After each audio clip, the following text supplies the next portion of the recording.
Yes. And so I'll read the statement into the record. This meeting is being held in compliance with the Open Public Meetings Act, with the annual notice advertised in the Trenton Times, provided to the Hunterdon County Democrat and the Trenton Times, the posting of the meeting agenda on the bulletin board at City Hall, and on the city's website at www.lambertville.nj.org, on the exterior door of the elevator entrance at City Hall, and was sent to department heads and the listserv. Do you want a roll call? Yes, please. Councilman Sanders. Here. Councilwoman Taylor. Here. Councilwoman Urbish. Here. Council President Asara. Here. Mayor Fall. Here. Can I get a motion to, Bill, do we need to read the title of the closed session resolution? Yes. Council President, can I ask you to read that that into the record, and then we'll go for a motion? Of course, a resolution to go into closed session to discuss personnel issues related to salary and wage for employees, the business administrator contract, and also shared services contract with the Borough of Flemington, and will reopen to the public at 7 p.m. Thank you, Council President. Can I get a motion? So moved. Can I get a second? Second. That's Councilwoman Urbish for the second. All in favor, say aye. Aye. Aye. Okay, so now Tina will stay on this. We'll leave the meeting, go into closed. Okay, Thank you so much.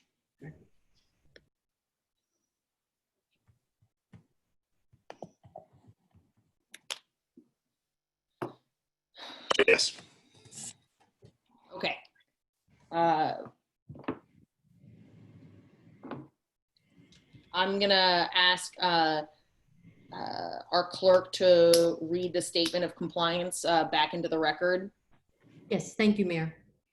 This meeting is being held in compliance with the Open Public Meetings Act, with the annual notice advertised in the Trenton Times, provided to the Hunterdon County Democrat and the Trenton Times, the posting of the meeting agenda on the bulletin board at City Hall, and on the city's website at www.lambertville.nj.org, and on the exterior door of the elevator entrance at City Hall, and was sent to department heads and members on the listserv. Thank you. Thank you. Can I get a roll call? Councilman Sanders, Here. Councilwoman Taylor, Here. Councilwoman Urbish, Here. Council President Asara, Here. Mayor Fall. Here. Can I ask everyone to stand for the Pledge of Allegiance and then remain standing for a moment of silence? I pledge allegiance to the flag of the United States of America and to the republic for which it stands, one nation, under God, indivisible, with liberty and justice for all. I'm going to ask you to remain standing for a moment of silence for those who are in our United States military and armed forces at home and abroad, and also for those who are fighting on the front lines of the COVID epidemic. Thank you.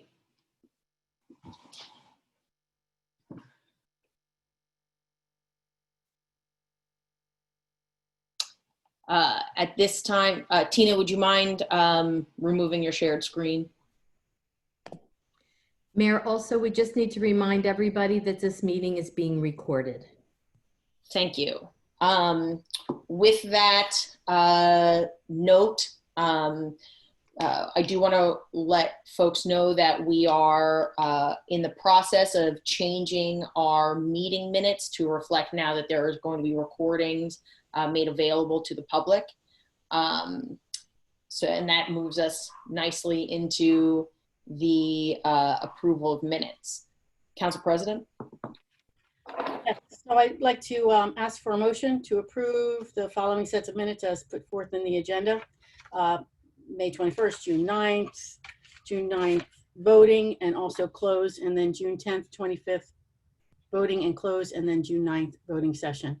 Could I have a motion, please, to approve the minutes? So moved. And second? Second. Thank you, Councilwoman Urbish. can you please take a roll call, Cindy? Councilman Sanders, Yes. Councilwoman Taylor, Yes. Councilwoman Urbish, Yes. Council President Sarah, Yes. Mayor Fall. Yes. Thank you. And now, Mayor, if it's all right, I'd like to go ahead and ask for a motion to approve the bills list and the amended bills list. Can I get a motion for that? So moved. Second, please. Second. Thank you.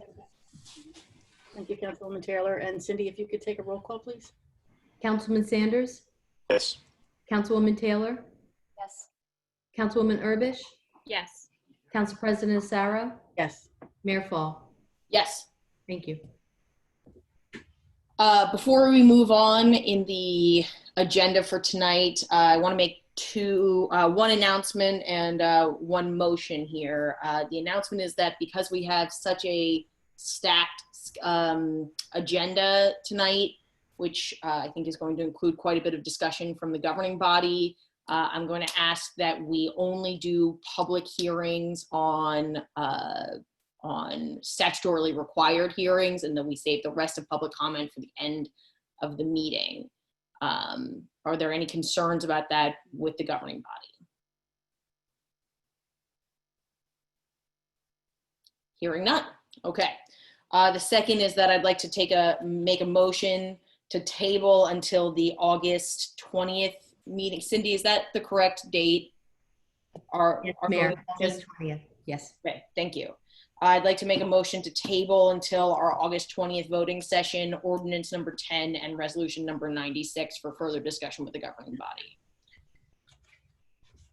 Can I get a motion? So moved. And I'll make a second. Thank you, Mayor. I know that we've received a lot of outreach about this over the past week or so. We also know that our staff are eagerly waiting to hear discussion on this. During executive session, we just are going over a few final details, and members of the governing body are ready to do additional work between now and the August meeting, when we'll be prepared to take this up.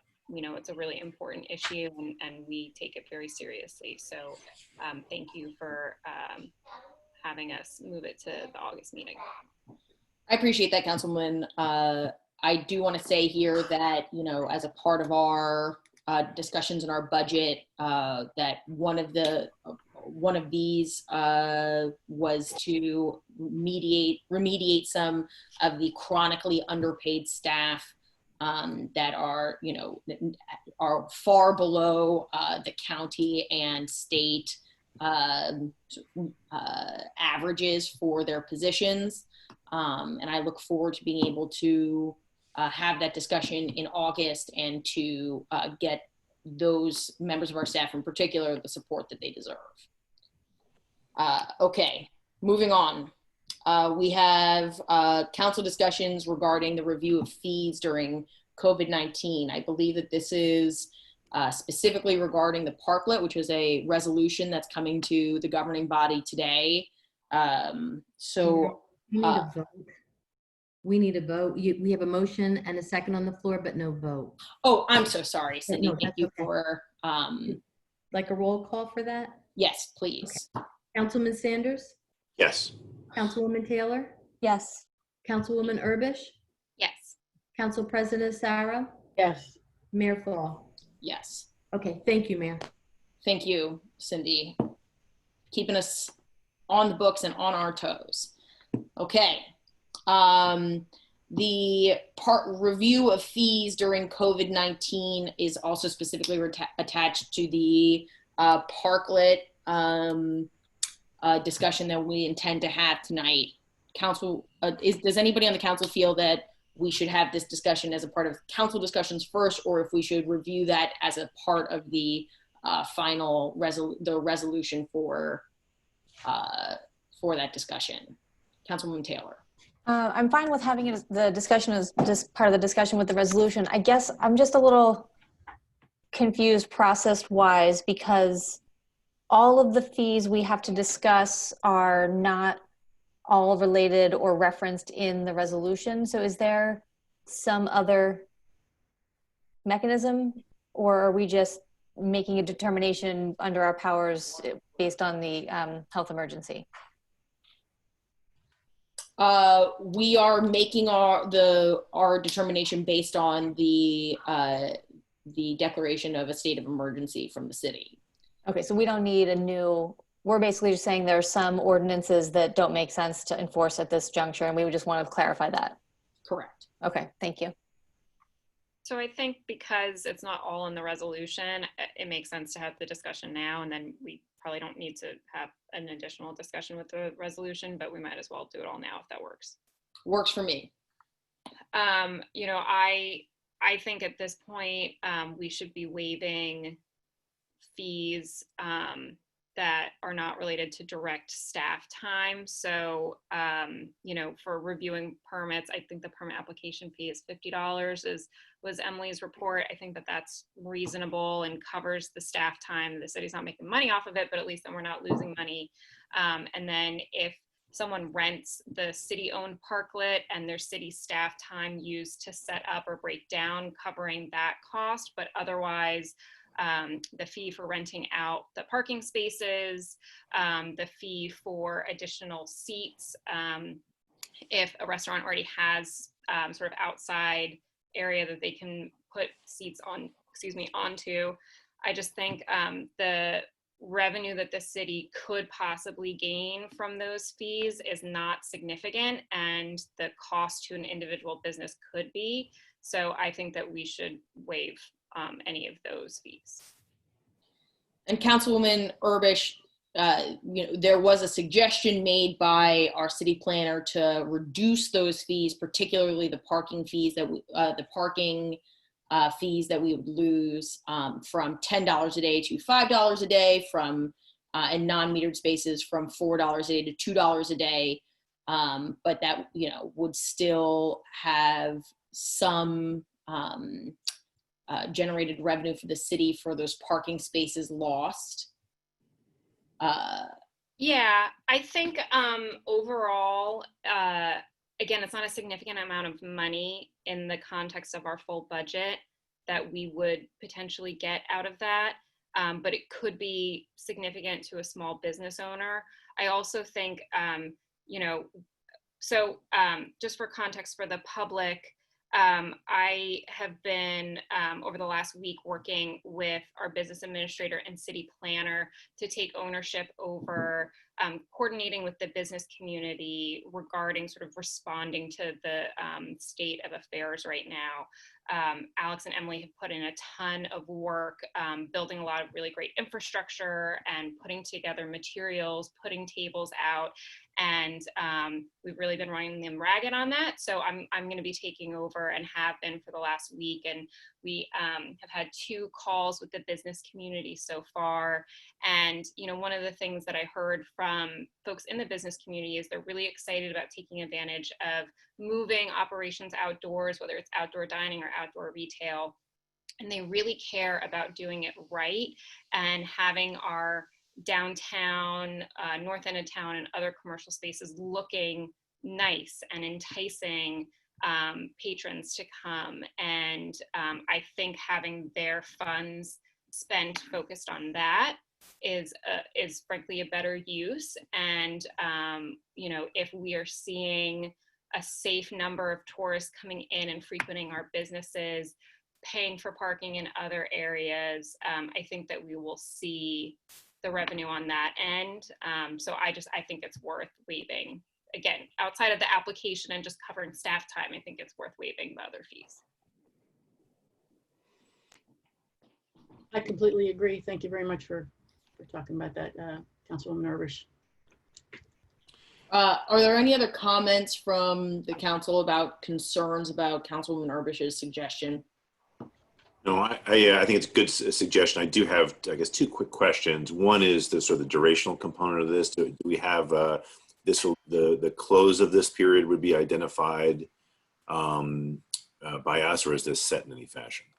So the resolution that is currently on the table from the governing body is either, and I believe Emily, our planner, is on here too, so she can correct me here if I'm wrong. but that it is either at the end of the governor's executive order on the state of emergency, or the beginning of November, whatever comes. Oh, I'm sorry, Emily, go ahead. Yeah, the ordinances or the resolutions that council have adopted for establishing the sidewalk cafes, the streeteries and parklets, and the expanded outdoor dining are all up until the point where council adopts a new resolution ending those programs. I was a little concerned the like Superstorm Sandy, the state of emergency lasted for years. So I did want to have, but if we can act to terminate that as appropriate, that makes sense. I guess the other question is, I'm assuming that meter revenue is way down. So this notion that you know, to me there's the benefit to the business community and our town is really strong if folks can utilize this. And I don't get the sense that unfortunately the parking is a challenge to the business community during this period. It does look like, from a casual observation anyway, that the parking spaces have been pretty open, sadly. So yeah, I think it's a good solution, and I certainly support the recommendation. And Councilwoman Irvish. Yeah, Councilman Sanders, I think you bring up a good point in terms of duration. Another option for us to consider would be to have this fee waiving in place maybe through the end of the year, and then in the new year, the governing body can sort of reevaluate, and it may not even require specific action. I don't know. It just, if you want to have sort of check-ins about it, you know, that's certainly something that folks can do.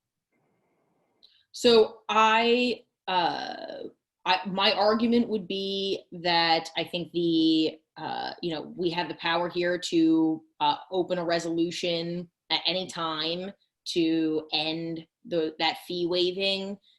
You know, so I don't think it makes sense for us to sort of build in other structures here. The governing body, through our agenda process, can put a resolution on the agenda and end this at will. Okay, that sounds good. Emily, I saw your hand. Did you?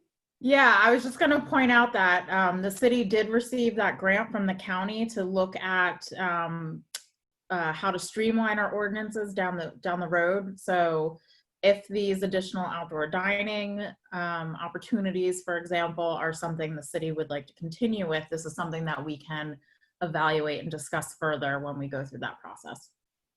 Thank you. That was really valuable. I appreciate that, Emily. Okay, is there any other comments or questions regarding this discussion topic? Okay. Mayor, just real quick, it's not on this topic, but at some point, I think it would be helpful if I could just give a brief report out on the conversations that Councilwoman Taylor and I have been having with the business community. Yes, we do have that on the agenda. I do want to note here that it's at the end of the agenda where the council updates are. I know this is going to be a brutally long meeting, so you know, I don't think I think we got to get through our work here first, but then if there's, okay. Okay, parking permits. The city granted a 90-day parking extension on parking permits because of issues with COVID-19. There has been ongoing issues with the Motor Vehicles Commission, and you know, there's been backup at Hunterdon County. I'm sure anybody who's driven to Flemington in the last several weeks has seen it. Our suggestion is to grant a 90-day extension for parking permits again, in light of the backlog that COVID-19 has created, and to give some of our residents who have not had time to change their registration if they moved into town, whatever, a little bit of flexibility and relief. Are there any questions or concerns about that? I think that's reasonable, Mayor. Okay, Cindy, do we need to take any action on granting that 90-day extension? No, Mayor, the city attorney said that you had the authority to do that. Okay. Moving along to the consent agenda. Council President, can I kick this back over to you? Yes, I just, if you don't mind, Mayor, I'll just mention that there was a proclamation for the library on the agenda. So the library board has asked us to move that to the August meeting. So we, of course, will do that. Okay, thank you. I'm sorry about that. Oh, no, that's fine. If people, I'm sure would have noticed that on there. So that we have a consent agenda for resolutions 87, I think, through 93. 87 is a resolution to authorize online electronic tax sale for 2019 calendar year. 88 is a resolution to authorize participation in the New Jersey State Health Benefits Program and local prescription drug coverage. 89 is approval to submit a grant application to the DOT. And then 90 is another approval to submit a grant application to the DOT. And then resolution 91 is a resolution to accept donation from the Pearl Trust to pay transaction fees for the e-check payments. 92 is a resolution to authorize contracts for the professional services through the end of this year for a few of the alternate positions. 93 is a resolution to authorize change order number 1 for the Clinton Street Phase 2 project, reducing the contract with Topline from $198,000 to $160,000. So that's a savings of $38,000. So I think that's the last one, right? So I'd like to go ahead and ask for a motion to approve the resolutions based on the consent agenda numbers 87 through 93. May I have a motion for that? So moved. Councilwoman Urbish, can I have a second? Second. That was Councilwoman Taylor. Thank you, Councilwoman Taylor. And Cindy, can you please do a roll call for us, please? Councilman Sanders? Councilwoman Taylor? Yes. Councilwoman Urbish? Yes. Council President Sarah? Yes. Mayor Fall? Yes. Thank you. Okay, so we're now at the resolution 94, which we previously had discussed. Councilwoman Urbish, in order to do this, you're going to have to make a motion. Yeah, so Bill, do I just make a motion to adopt with an amendment, removing fees other than the permit application and then the setup and breakdown fee? Yeah, that's how you would introduce it with those amendments. And Cindy, just if we can make sure the minutes reflect that that's what's being taken out. I'm sorry, I don't see any other fees in this resolution. It's written with just the application fee, the setup, and the breakdown fee. Emily, And this is just for this. This is just for the city's parklet, correct? right. That's correct. Okay, so Emily- then I don't think we actually have to change the resolution itself. Emily's trying to make us smarter. Let's listen to Emily for a second. Yeah. Yeah, I think this, you know, if a business wanted to rent the parklet, they would also have to submit the other parklet streetery application, and that is the one that had the potential parking rental fee associated with it. But that's a totally different application. And all those other fees we're allowed to just not collect, right? We don't need a resolution like this. In the application form, it said to be determined no more than what the ordinance said. So if the council decides not to actually set a fee, I think we don't have to change that at all. My question would be, would we need a separate resolution from the governing body saying that we're setting the parking fee at 0 for approved streeteries? That might be a question for Bill. Apologies, Bill. So I think that can be held until, sorry, Bill. Yeah, can you repeat that again? I'm sorry. No problem. The question was, do we need a separate resolution saying that the governing body is setting the fees for approved streeteries at $0, or can we just not levy a fee? So again, right now, the application that was approved through the resolution on the, I think it was the 10th, that one said that there was the $50 application fee and then the daily parking rate to be determined not to exceed the $10 per day or $4 per day if it was metered or unmetered. So the question, I guess, is we need to actually pass a resolution stating that the parking fee would be 0 associated with these the streetery and parklet applications. And also, I guess at the same time, would a resolution have to be adopted for the city's existing annual outdoor dining permit that has that $50 per seat fee in it, saying that we're waiving that fee? There's one other fee we have to consider, if I understand it correctly, which is the essentially rental of curbside pickup spots. So I think some businesses have been in that relationship. Yeah, there's been some businesses that have actually been paying to reserve curbside pickup spaces, and in the non-metered sections of town. And so the other thing I think you need to consider is the time frame. Is it going to be from this day forward, or are you backdating? From this day forward, until we pass a resolution otherwise.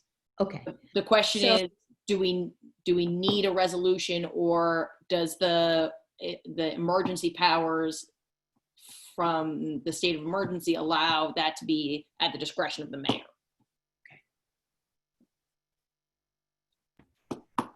It's a bill question. That is a bill question. Yeah. The emergency powers allow you to waive any restriction that's inconsistent with any of the executive orders that have been issued. We're doing this, in furtherance of making outdoor dining more accessible and, allowing businesses to operate in accordance with the executive orders that have been issued with regard to seating outdoors, nobody indoors. And so I think this would fall into those emergency powers where we can just loosen the existing restrictions or the existing regulations that the city has, or the existing fees that the city has. We can loosen them during the period of this emergency. We can do that by executive action. Okay. Unless the council has concerns about that executive action, I will move forward in guidance with the discussion from the council. Because it would only be temporary during the period of this, the existing emergency.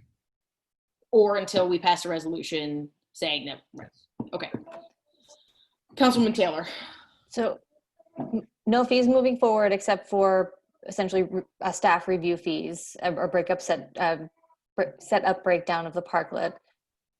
But any fees that have been assessed for parking, looking backward, they stay as is. Correct.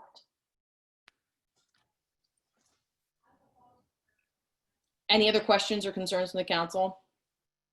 No, so we don't need to amend this resolution. We can move That's it correct. as is. We can make a motion on this resolution as is. I will make a motion. Second. That's Councilman Sanders for a second. Cindy, can you give us a roll call? Councilman Sanders, Yes. Councilwoman Taylor, Yes. Councilwoman Urbish, Yes. Council President Asaro, Yes. Mayor Fall. Yes. Council President Acero, will you read the next resolution into the record? Sure. Resolution number 95-2020, a resolution of the City of Lambertville, County of Hunterdon, designating Block 1003, Lot 3 Police Site as an area in need of redevelopment pursuant to NJSA 40A:12A-6. Thank you, Council President. So I want to note here that the public hearing for this has already occurred at the planning board hearing where it was passed 6-2. We do have, the council was provided with the planner's presentation and study prior to the planning board hearing on the 15th. We are prepared at this time to do a revised and shortened version of that presentation again, if the council feels that it's necessary. But the council's role here was that we told the planner to do the study. The planner took that study to the planning board, and then the planning board determined whether or not this lot was an area in need of redevelopment. So the governing body's role at this point is to affirm that determination and actually identify this as an area in need. Does the council have any questions about the process, or would they like to see the presentation?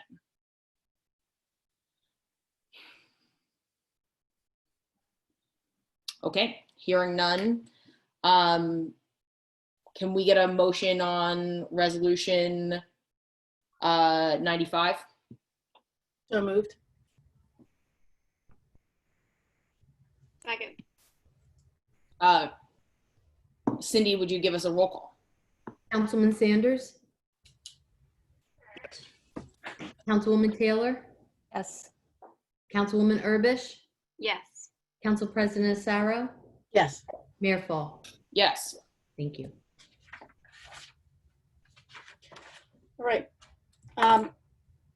Ordinance number 11, the bond ordinance providing for various capital improvements in and by the city of Lambertville and the county of Hunterdon, New Jersey, appropriating $149,200 therefore, and authorizing the issuance of $141,050 bonds or notes of the city to finance part of the cost thereof. Okay. So I want to start before we move into council discussion on this ordinance. I want to start with a couple of things that we've removed from this from our initial conversation regarding these expense requests. Obviously, as a part of our budget process, we began hearing from the needs assessments from our staff in mid-October. We then did a portion of grading those materials, in terms of essential emergency needs, high priority, medium priority, and low priority over the course of 5 years. This particular bond actually has removed all but a few of even the high priority expenditures. So, we heard loud and clear from members of the public that they were concerned about even the significantly reduced spending that we are contemplating as a part of this year because of the financial position that the city was in prior to COVID-19. So I just want to go over a couple of the things that we have cut out from this budget. We cut down about $35,000 from our essential technology budget requests. So the $10,000 that remains in here is just the absolute emergency needs, wherein there are staff that that are running programs that are from Windows 7 and have significant security issues. There's staff that have technology, computers in particular, that no longer allow them to run the programs necessary to do things like look at plans in the construction office, which increases the cost for businesses and residents who are trying to, who have to print out paper plans in order for the city to be able to review them. We have members of the staff who are using personal computers, personal cell phones, and tablets, and that we have some very significant Oprah concerns and privacy concerns for those folks. So we had about $35,000 of technology needs that were identified over the course of our budget. Discussions, we've cut $35,000 out of that. The police similarly had $105,000 worth of essential requests, things like statutorily mandated programs like LiveScan, which we have pushed off to next year. And the only thing that we're going to be doing for the police department is the acquisition of a police vehicle. The police vehicle that's currently being used does not have air conditioning. It's It's in really significant disrepair, and it no longer makes any financial sense to throw more money at that problem. We discussed this at length in our June meeting. We cut money also from the Department of Public Works essential requests, and are only doing the various improvements required that we had significant concerns about, a gas spillage on the Public Works Department site. I would say that, in my opinion, that is the most essential part of this resolution, that those gas tanks are a ticking time bomb that we have already let go too long and need to be removed from the property. This does not include the replacement of those. It just includes the removal of those tanks to stop the potential spillage or seepage on that lot. Finally, we received requests for some emergency improvements from the rec department, particularly around the bridge on the hill, which is a really significant insurance concern for the city. Again, we have pared down even the high priority capital expenses and removed them from this. So the capital expenditures that we're doing tonight are only the essential work that we need that puts the city or city employees or city residents at risk. So with that, I will open up questions to the governing body. Yes, Councilwoman Narvish. Mayor, thank you for going over sort of what has been removed from this, because I believe we were previously looking at something that was almost double what we have in this first reading bond ordinance. And so it's helpful just going through what has been removed and why and what still remains. I know with some of the presentations that were done from various department heads or the head of the rec commission, those were done a while ago. And so it might be helpful for the purposes of the public hearing portion for this bond ordinance, when it occurs, to have those folks present and be able to give a little bit more detail about these specific requests. I'm thinking especially about just sort of police, DPW, the rec commission, if they can talk a little bit about what was included here and why it's so necessary. Sometimes it's helpful for folks, I know for myself, but as well as for members of the public, to hear it directly from the people that are living and breathing it every day. I'm happy to make that request of our both our rec commission and our department heads, schedules permitting. I will make sure that if there is some sort of schedule conflict, that they provide a report to the city that can be read out.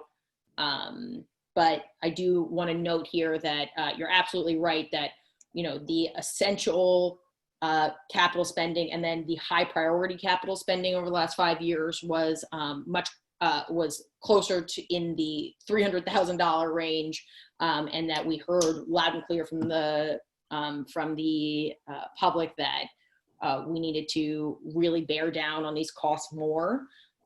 Obviously we've borrowed, in previous years we've borrowed closer to the average of $1.2 million a year. This year, we're going to be much closer to a grand total of around $350,000. So it's a significant reduction in expenditure. But we understand that this is still a significant concern, and I wanted to show, that a lot of the stuff that we have pushed off to next year or the year after, some of that stuff is still actually considered essential, like the technology for the police department. So this is a significant belt tightening choice that we're making here to not provide, what a lot of the employees and department heads came to the council and said was essential for them doing their jobs. And there was just one other, I'm sorry, Councilwoman Taylor. Go ahead, I'll follow up. I know there's one or two other things in there that are sort of labeled like beautification and the picnic tables. I think it could be a little bit confusing for folks that are just sort of reading that without some context, those specific items are part of requests that have come from the public and the business community about beautification around downtown. And so I think those should also be fleshed out a little bit more at the public hearing as well, so that we can be very clear about what that means. The rec commission, and I think under your leadership with some of the business community, we know that outdoor dining is going to be essential. There's some of that we can put into capital if it has a life of more than 5 years. So we were willing to put the park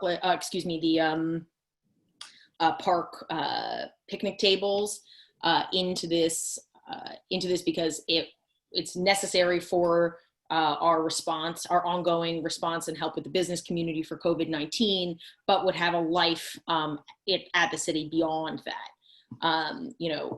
Some of the stuff that we're talking about here is also the replacement of some of our really, really decrepit Christmas and holiday materials that decorate our downtown. And we have heard from many of our business community members, both myself and I know Councilwoman Urbish, you have as well, that the lack of seasonal decorations is only hurting, attracting folks into our town. So this is only a small crack at that, but it does do some of the beautification work that our business community and members of the public have requested that we do. Councilwoman Taylor, you had a question? Yeah, I mean, and thank you, Councilwoman Urbish. I think it's a good idea to have a little more conversation about this later. And Mayor, I think it was very useful to describe some of the belt tightening, as you put it, decisions that we've already made. One thing that I would like for us to work on between now and the second reading of this is making sure we can put not just this ordinance in its own context, but the bigger picture of our spending in context. I think to members of the public, it sort of feels like every meeting there's something we're spending on. And I think we can do a better job of explaining this is what the full year looks like. And this is why this is the schedule. And we can be very clear about the impact on taxes. We've heard quite a bit about the estimated taxes that just went out, and there are increases. They are not all due to city decisions. And we can have a more robust conversation about what the tax impacts are to folks, and hopefully weigh tax impacts with, really important needs. For instance, I had a conversation with Lieutenant Brown just to see, do we really need a new police car? And I've seen that car, I know what it looks like, but in speaking with him and understanding that the engine is blown, I'm convinced that actually is necessary for the functioning of our city. So I think as we move through this process, we can just provide a little more information, a little more context. I don't think we'll all necessarily agree, but I think we'll at least have information to make, make decisions, and then hopefully have the public understand where we're coming from. Councilwoman Taylor, I appreciate that note here. I would like to say at this time that, while I understand, and I think you're right that we need to provide a little bit more context in terms of the schedule, that this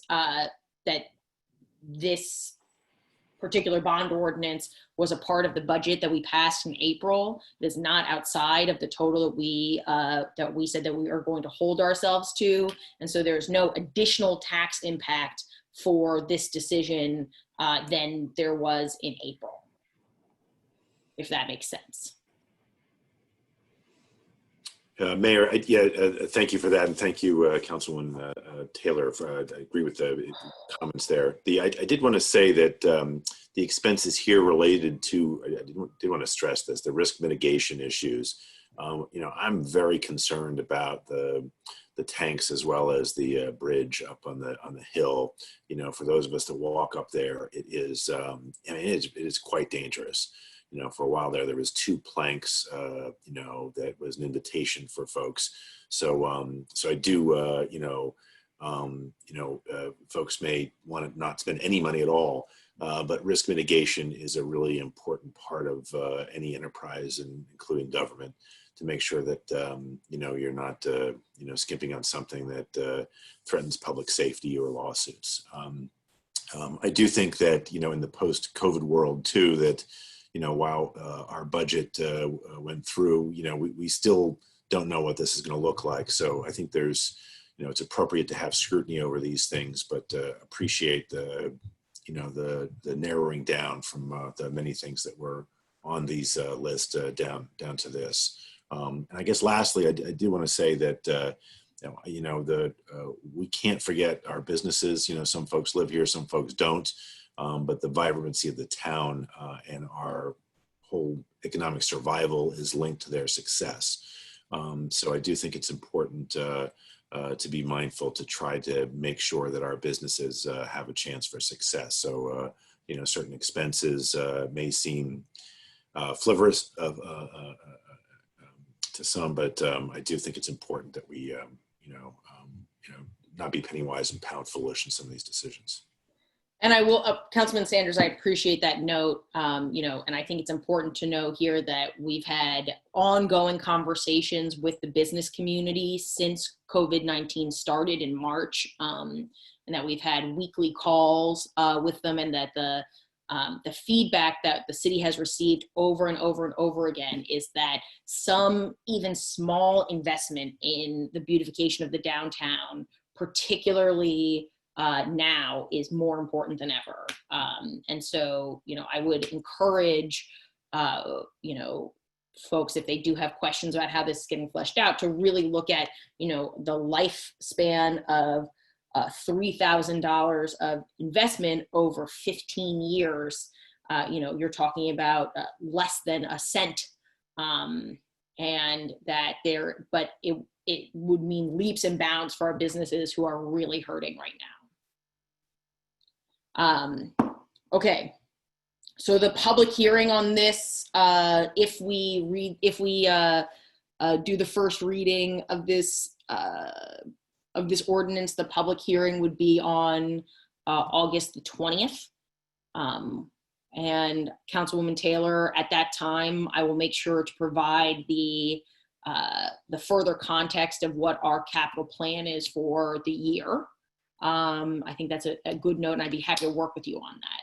Are there any other questions or concerns before we take a motion?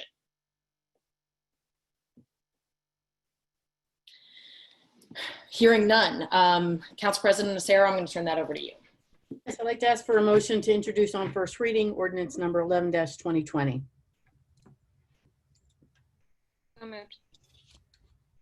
Councilwoman Urbish, second. I'm sorry. Thank you. Yep. Councilwoman Sanders. And if you could please take a roll call, Cindy. Councilman Sanders, Yes. Councilwoman Taylor, Yes. Councilwoman Urbish, Yes. Council President Asaro, Yes. Mayor Fall. Yes. Thank you. All right, Mayor, we're going to move into second readings, second readings. First one is number 8, an ordinance to amend the Lambertville City Code 2014, Chapter 10, Recreation Commission, changing the name to Parks and Recreation. Do we have any questions? Well, I'd like to open the public hearing for ordinance number 8-2020. I'd like to ask if the council has any questions or comments before we move on. Just that I want to recognize the really significant and hard work that our Recreation Commission, soon to be Parks and Recreation Commission, have done around COVID-19 and being responsive to this, to these changes. This has not been an easy summer for us. We had to cancel our summer camp, which was a huge loss to our residents. And I think I want to take a moment briefly to thank Megan Ruff for her leadership as they've been working through those issues.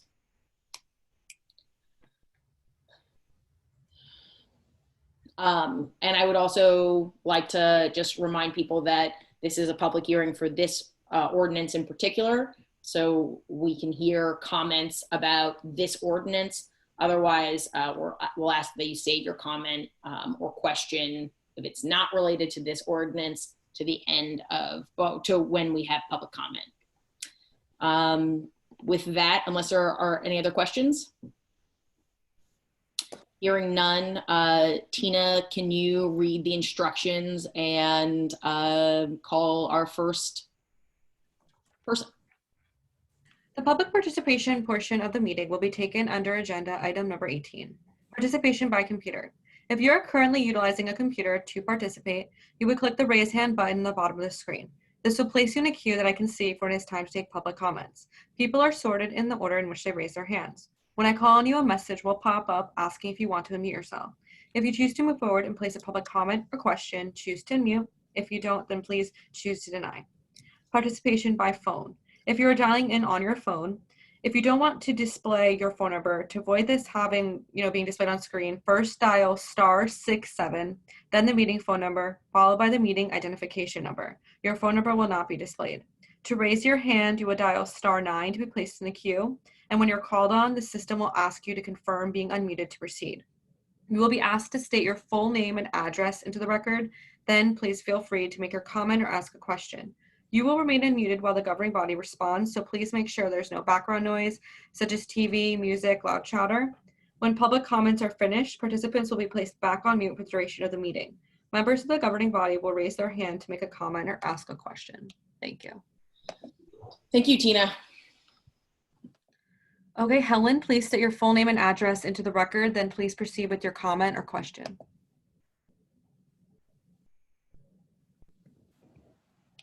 Helen, please unmute yourself. Yes, sorry, I had to unmute myself.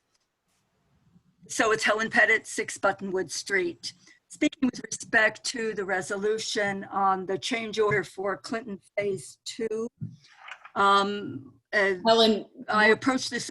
we're not quite there yet. We're still at the ordinance to change the name of Parks and Recreation, or excuse me, Recreation Commission to Parks and Recreation. All right. We're going to have a public hearing on- defer me to the end of the meeting for the public comment, because that resolution is already passed. Gotcha. Thank you, Helen. Kathy, please state your full name and address into the record, and please proceed with your comment or question.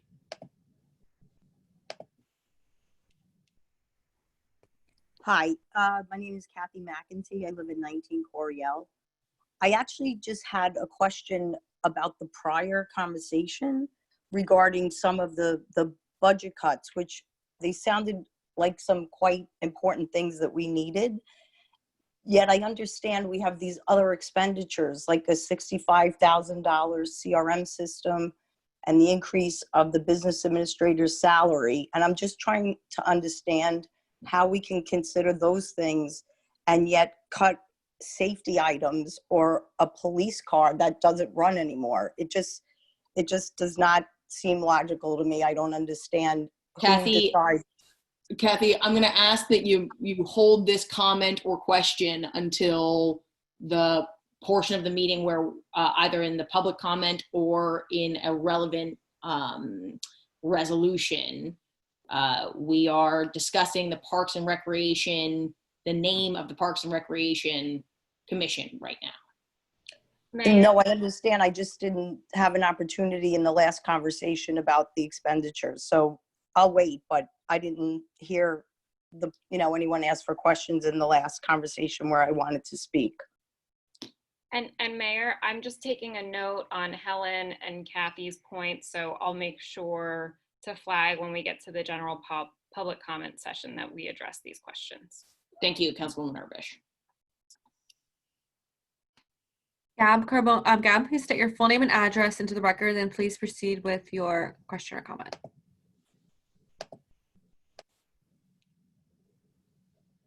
Please unmute yourself.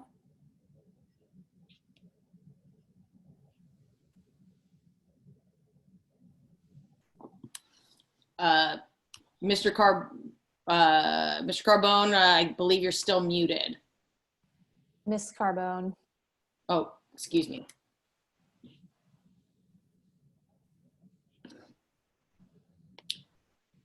All right, we will, unless you can unmute yourself, we're gonna move on to the next question or comment. Are there any other public comments regarding the name of the Recreation Commission at this time? Hearing none, can I get a motion to close the public hearing? So moved. Can I get a second? Oh, sorry, Councilwoman Taylor. Nope, second. I was just seconding. Councilwoman Taylor for the second. Cindy, can we get a roll call? Councilman Sanders, Yes. Councilwoman Taylor, Yes. Councilwoman Urbish, Yes. Council President Sarah, Yes. Mayor Fall. Yes. Thank you. Council President, I'm going to kick this back over to you. Yeah, sure. I'd like to ask for a motion to adopt on second reading, granting final approval of ordinance number 8-2020. Need a motion to do that. So moved. Second. Taylor and Sanders. And can we please get a roll call, Cindy? Councilman Sanders, Yes. Councilwoman Taylor, Yes. Councilwoman Urbish, Yes. Council President Sarah, Yes. Mayor Fall. Yes. Thank you. All right, going on to ordinance number 9-2020, an ordinance to amend chapter 7, traffic, section 7-13 penalty to increase the fees collected by $1 so as to comply with the state of New Jersey's increase in fees for the DNA fund. And we actually posted, we had a question last time about what exactly is the DNA fund, and we went ahead and posted the URL to get all the information you could possibly want about that in the agenda. So we're going to go ahead and open up the public hearing for ordinance number 9-2020 and start with the council. Any questions on this ordinance? I just want to say here that this is just us adjusting the fee increase that came down from the state with very little notice. Otherwise, we wouldn't be enacting this increase, particularly during COVID. But it is, this is just to reflect the change from the state. Are there any other questions from the council, questions or statements from the council? Okay, let's open up questions from the public. Any questions regarding the fee change for Ordinance 9. Ordinance 9? Thank you, Council President. Sure. I do not see any hands raised. Okay. I Can I think get a motion to close the public hearing for ordinance number 9? So moved. All right. Sanders and Urbish, was that? Yep. And Cindy, could you please do a roll call on closing the public hearing? Councilman Sanders, Yes. Councilwoman Taylor, Yes. Councilwoman Urbish, Yes. Council President Sarah, Yes. Mayor Fall. yes. Thank you. So I'd like to ask then for a motion to adopt on second reading ordinance number 9. So Can I have- moved. Sanders, Second. who is that? Oh, that was Mayor Fall. Mayor Fall. All right. And then Cindy, if you could do a roll call on that, closing that out. Councilman Sanders, Yes. Councilwoman Taylor, Yes. Councilwoman Urbish, Yes. Council President Sarah, Yes. Mayor Fall. Yes. Thank you. Mayor, did you want to talk through the next one? Well, Council President, I have, at the beginning of the meeting, I asked to hold on both Ordinance 10 and Resolution 96 until our voting session in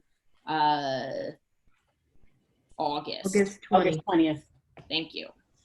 You're welcome. In August. So I believe we should just move on until the council has more time to discuss that work. Awesome. So then the next one, Mayor, as we go into it, is then the appointments to the Lambertville Free Library Board. Is that where we get to? That's where I am on our agenda. All right.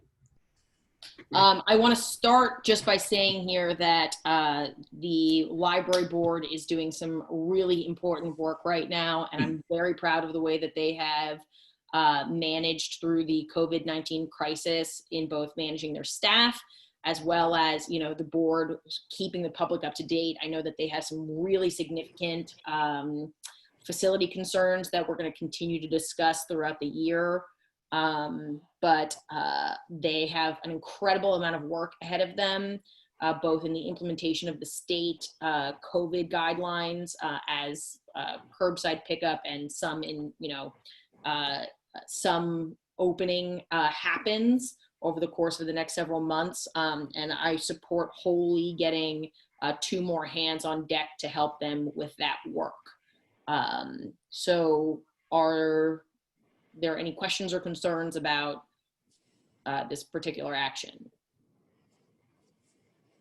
I also want to thank Council President Nacero for being such a diligent partner on the appointments side of our work here. So can I get a motion to confirm the nominations for both Rosemary King and Albie Bauer? So moved. Second. That's Councilman Sanders and Councilman Urbish. Can I get a roll call? Councilman Sanders, Yes. Councilwoman Taylor, Yes. Councilwoman Urbish, Yes. Council President Asaro, Mayor Fall. Yes. Thank you. We have a unfortunate position opening on the planning board. Philomena Hanks, who was a longtime member of the planning board and also a member of our Board of Ed, has decided to step down because of her increased amount of volunteer hours as a part of the Board of Ed during COVID-19. That was a huge loss for the city, in my personal opinion. I want to take a moment to recognize all of the work that Philomena has done for our community. She has been a tireless volunteer for the city and somebody that I know that folks can call when they need somebody to roll up their sleeves and get stuff done. So I just wanted to make sure that that was in the record, that Philomena, a recognition of a lot of the work that Philomena has done. With that, I'm going to ask that folks, if you are interested in the planning board position, that you reach out to myself and Council President Nacero with preferably with a resume and some explanation of why you are interested in our planning board. Although, why wouldn't you be? It's so fun. So if you can get that to us before, we'll appoint at our voting session in August. So if you could get those to us no later than August 15th, I would really appreciate it. Please. Mayor, I've had a resident or 2 reach out to me, so I'll make sure that I direct them appropriately. Yeah, and if they included their resumes, you can just send them to us. And please do note that the planning board, because of some of the work that the city is doing, particularly around our affordable housing, that this is a time-intensive board and does include a requirement for state training. So please do not enter into this lightly. We need planning board members who are committed to doing twice a month meetings that often last somewhere in the 3 to 4 hour range. Okay. Alex, at this time, if you have an update on your report for the city. Mayor, I did not prepare a report for this meeting. Okay, great. I know we've got quite a lot of work ahead of us still tonight, so we'll take the time back. Councilwoman Urbish, would you like to give an update regarding the work that you've been doing with the business community? Yes, absolutely. And I just wanted to say that Councilwoman Taylor is assisting me in this effort so that we have continuity at the end of my term going into next year. And it's been incredibly helpful having the 2 of us able to work together on this. And both Alex and Emily have shared a wealth of information on all of the work that they were doing with the business community prior to Councilwoman Taylor and I stepping in and running with this. So we've had 2 Zoom meetings with members of the business community, one over the weekend and one on Monday, to get some feedback and ideas about things that the city can be doing, but also things that the community at large can be doing to help our businesses. We are going to have a new regular meeting time on Tuesday mornings at 8 a.m. And so folks in the business community or business adjacent community that are interested can certainly join those calls. We are working on a couple of immediate action items, one around the trash. We've seen sort of an accumulation of garbage in key areas of the city because of an influx of visitors. And so, we heard from residents and businesses alike, and we're taking a look at a couple of different options for addressing that. And I'll hopefully have sort of an update early next week. We have staff taking a look at pricing out what the different options are, but we'll hopefully have a solution early next week on that.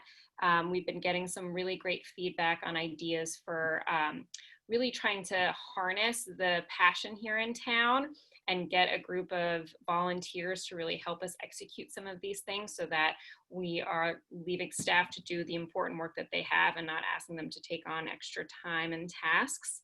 I had a chance to coordinate with New Hope Celebrates, and they are going to be hosting a table downtown tomorrow evening from 6 to 7:30, and on Sunday afternoon from 11:30 to 1. They'll be distributing masks. They'll be reminding visitors in a friendly manner to wear their masks while downtown. So this is sort of a pilot run to see how that goes, and possibly expand on that in the future. We have a lot of other things sort of in the fire in terms of beautification, working with shops and restaurants on the parklet and streetery opportunities that Emily helped pull together, and trying to figure out a way to sort of streamline the process and get people moving through pretty quickly on that front.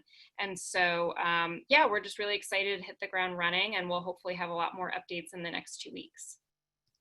Councilwoman Urbish, with the partnership with New Hope Celebrates, are we going to have like a sign-up sheet for folks who want to volunteer on the spot that we can follow up with, even if the sign-in Google form or whatever we're doing isn't ready? Yeah, we can absolutely do that. I can certainly talk to Matt. I actually see his hand is up here, and we can prepare something like that they have at their table. I just want to ask him about sort of like how to manage that with the social distancing aspect of it. 100%. Are there any other questions or comments from the members of council regarding? Mayor, I do see Matt has his hand raised. I don't know if it's specific to this issue with New Hope Celebrates and the partnership with the city. I'm perfectly fine to, this is not a time for public comment, but I understand you guys are working together in partnership. So Tina, would you mind promoting Mr. Hanson?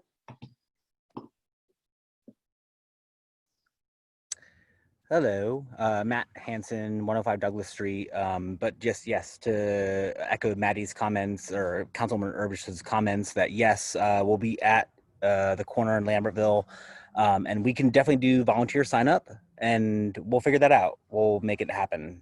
Anything to support the community is what we can do. So let's figure out what that process looks like. And we're excited to be there because making our town safe for our community is most important to us. So I appreciate it. Thank you so much. Thanks, Matt. Okay. Okay. Sorry. Are there any other questions for Councilwoman Urbish in terms of some of the work she's doing here?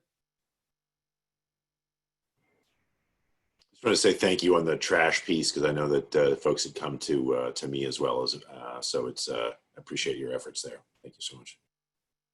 Yeah, and we had a couple of pieces of outreach from members of the business community on the north end of town in particular, and we were able to, by assessing what trash cans were not used regularly, and Lester actually took charge on this, we were able to move 2 more trash cans down, which does seem to relieve some of the trash burden from Oh Wow Cow in particular.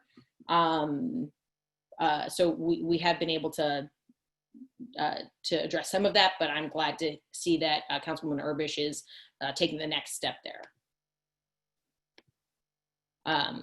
Okay, Councilman Sanders, if you want to give a quick census update.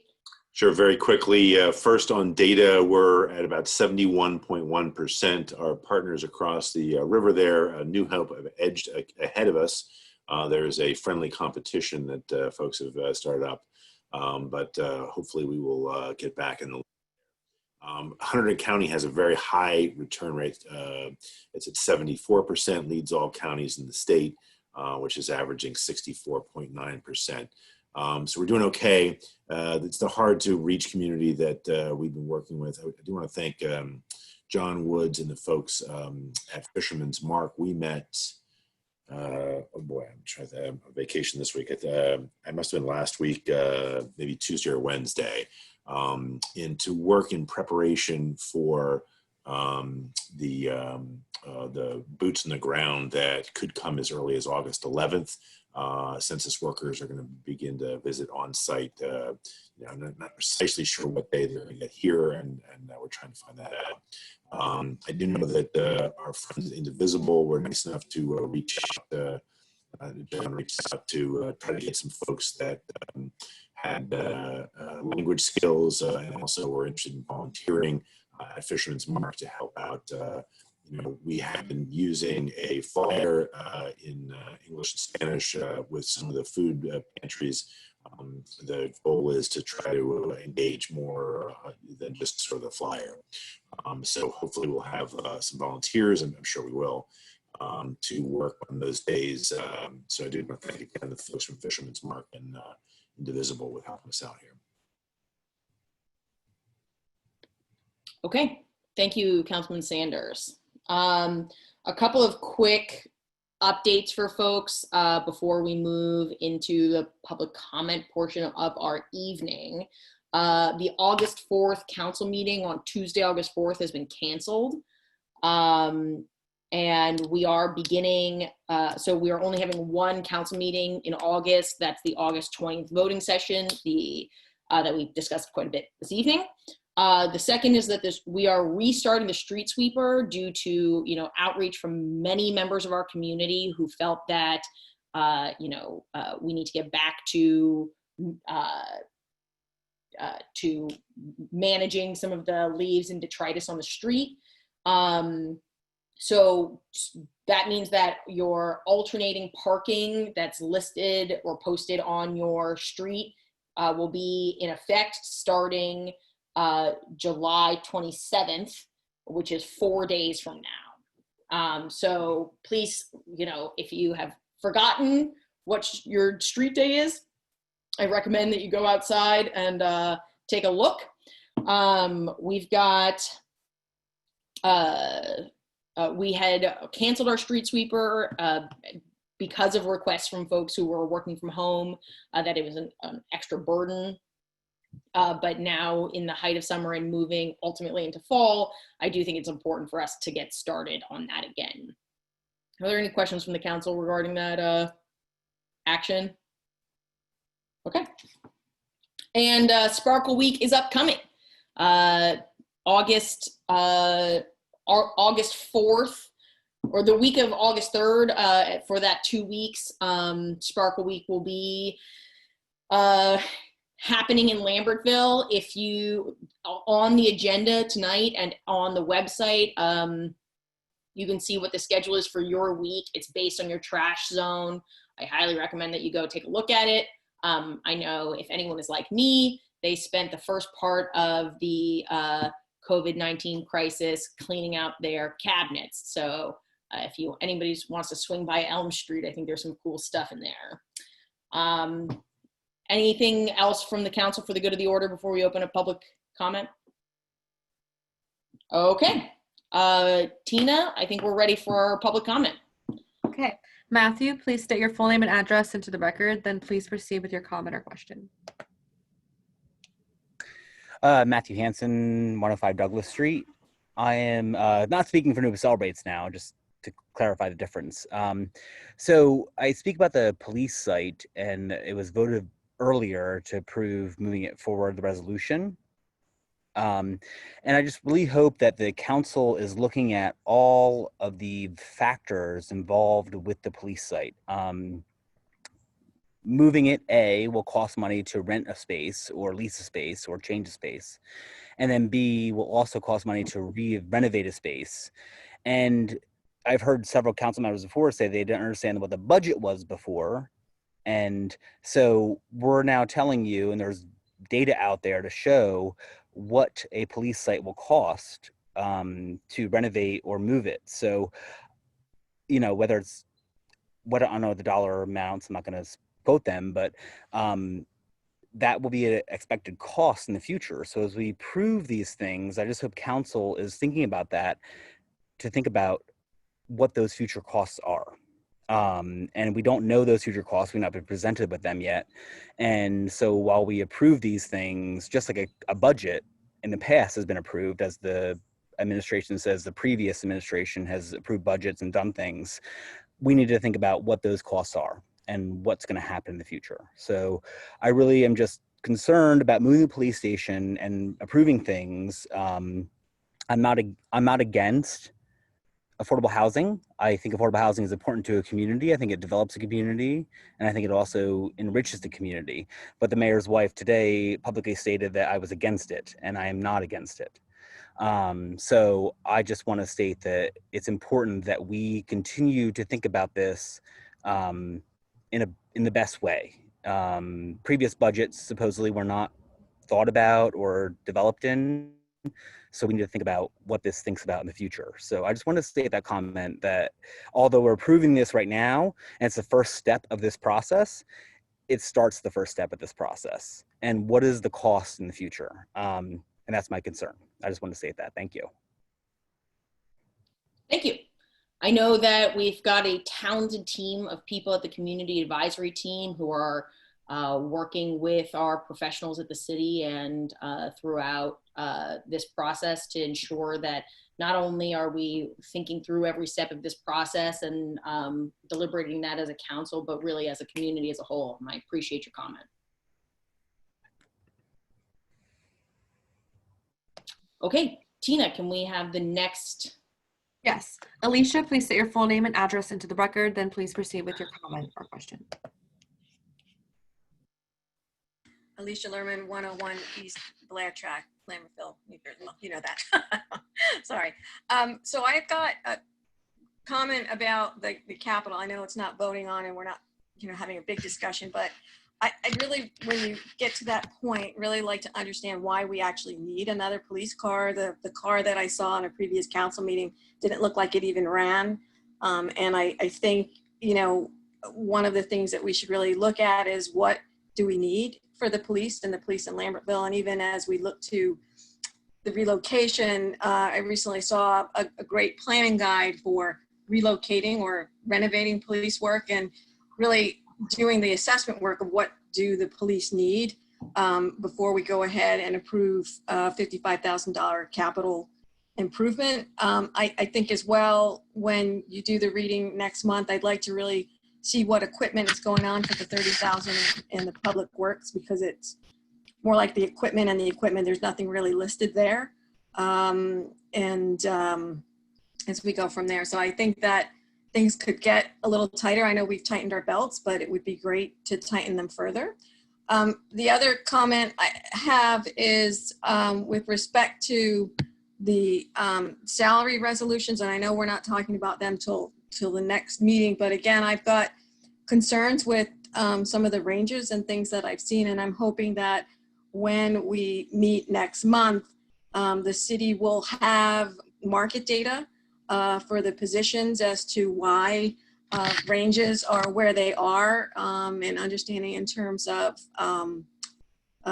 depth of experience, et cetera, and scope of work and whatnot for those numbers to justify them as well. I'm hoping that it would also include the plan to get everybody to a $15 minimum wage in 2024. as we go, so I see there's some positions that, are still below that minimum wage and that we've got that taken into account. The other question I have, which is totally unrelated, is what is the procedure for requesting tree work done on my street? Does that just go as a request to City Works, or does it go to the council? How do I ask, put in a request for that? Sure, I'm going to take these in backwards order. You should reach out to the Shade Tree Commission. And Will they cut the trees? I need trees cut. The trees are overhanging the street, and because there's been so much rain, they're just all coming down. So you are responsible for shade trees on your property. They're not on my property. They're on the street, actually. They're on Blair Track. Nobody's house is there. They're it's the city street. It's not my tree per se. So my suggestion to you would be to reach out to the Shade Tree Commission and CC our Public Works Department, and we'll determine whose property that tree is, and then from there are two separate next steps depending on whether or not it's your tree. Thank you. I will also note here that the city council has been provided with comparisons both from the state the New Jersey League of Municipalities, as well as comparisons in the county as we discuss salary and wage ordinances. So we'll be prepared to answer those questions when we have the hearing of that resolution 96. Yes, Councilwoman Taylor. I just wanted to ask Alicia if you could email me and let me know in particular which ranges you're concerned about. As the mayor said, we are looking at all of them, but it'll be useful to have that information before we come to the hearing. And similarly to both Alicia and Matt, you both referenced data about police station costs and planning for police station moves. If you could share that, I would like to take a look at it. Okay, great. Okay, I think that answers all of Alicia's questions. I'm gonna ask Tina to move on to Polly. Sure. Polly, please state your full name and address into the record, then proceed with your comment or question. Polly, please unmute yourself. Came up separate. Polly Anderson, 50 Lincoln Avenue. I have a few things. With the street sweeper, I know it's usually talked about for downtown, but I live up on Cottage Hill, and we almost never see the street sweeper up here. Aside from that, our drainage covers are imploding, and I give long pause there. You look all over our hill, they're falling in. There are pylons in front of many of them and big cans and everything. So when you get all the debris that's not being picked up by the street sweeper that's not coming, then you have that additional problem. So there's kind of two things on that. I just wanted to bring that to your attention. Also, you talked about the terrible bridge on the hill. What bridge and what hill? Yes, Councilwoman Urbish. Yeah, that's a great question. So there's a nature trail. If you go up the hill towards the EMS station and Lambert's Hill, right. There's a nature trail up there, and there's actually a bridge as part of that nature trail. And as Councilman Sanders was saying, there were 2 plywood boards there previously, so it's really unsafe. Okay, thank you. My son actually, that was his Eagle project quite so many years ago.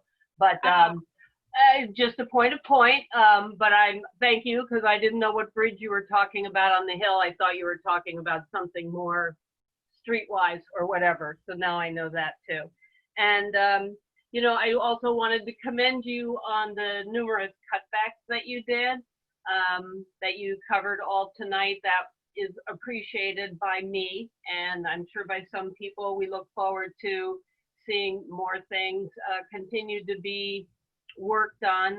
I do agree about the comment about, cutting back on things that when the police are not getting some things, I consider them to be, pretty important that way. And, worry about that. And to one of the other, I think it was Matt was talking about, expenses for moving the police station and all of those different things. At this time of consideration with the pandemic and with the city under so many financial crunches, and I know that you're doing what you feel you have to do for certain aspects of it, but then again, at what cost? And I don't mean that strictly financial. I mean, in the grand scheme of thing, at what cost is it when we go and move the police station and then maybe even have to move them again? I mean, if they're still talking about moving them out to West Amwell, and if that's a rental and it's considered temporary, there'll be expenses for that that'll have to be re-expensed when it gets moved to hopefully a permanent place. So those are just some thoughts that I have. That's it. Thank you, Polly. We have a bi-weekly department heads meeting, and I will talk with the head of our public works department to address the drainage issue that you are, and the drainage and debris issue that you've flagged for us. I appreciate that. Okay, thank you. Tina, can we have the next comment? Yes. Tom, please state your full name and address into the record, then please proceed with your comment or question.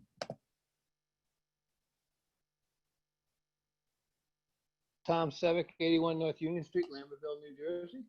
I want to make a few comments. One, I was going to emphasize what Polly was saying about the street sweeper. It wasn't just on the hill. In town, they closed about a month early. They were scheduled to go far longer than they actually did.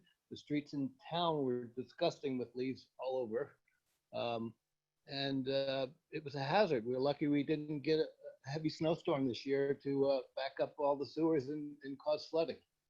A related issue, you only have the city dump open twice a month. In leaf season, we have leaves that we like to take care of weekly because they just build up, and if we leave our bags outside, they get rained on and disintegrate. We have to rebag wet leaves. So the dump should be open on every weekend when it's leaf season. The third item related to cleanliness is prior we used to keep plastic bags in the garbage cans. Now in the streets there's nothing, and when people miss the cans, it just sits in the bottom of under the can, and it's a health hazard. The city should reconsider putting plastic bags back in the trash cans. Thank you. All right, Tom, I appreciate that. We had a long and extensive debate about the city's dump, and we came to a place where we agreed as a governing body that the dump had to be manned where it was not previously. We were having illegal dumping issues from non-residents. We were having toxic dumping issues where people were discarding paint, refrigerators, things that were not leaf and brush. So we closed down to just twice a month. We heard from the community that was not enough during leaf season and added 2 more dates on during both the spring and fall. So, but we have to also weigh here that we're hearing from a lot of members of the community that they want us to tighten our belts and only do what the essential work of the city is. Manning the public dump is essential. We have discussed that tread, but we cannot afford to have a public works officer or a public works worker there manning the dump Saturdays and Sundays on the weekend. You gotta let Alice do it. So while I appreciate that, and we have made significant, we have made concessions and changed hours to try and allow for more coverage during leaf season, we cannot reopen that conversation to doing it every week. I think you need to revisit that. Okay. Tina, can we get the next comment? Janine, please state your full name and address into the record, then please proceed with your comment or question.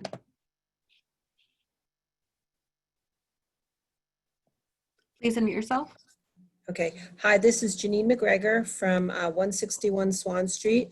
I have two main points that I wanted to bring up, but just real quickly, in terms of the trash issue that you were talking about before, Mayor, I think DEP has some Clean Communities grants money that may be available to you guys if you can look into that.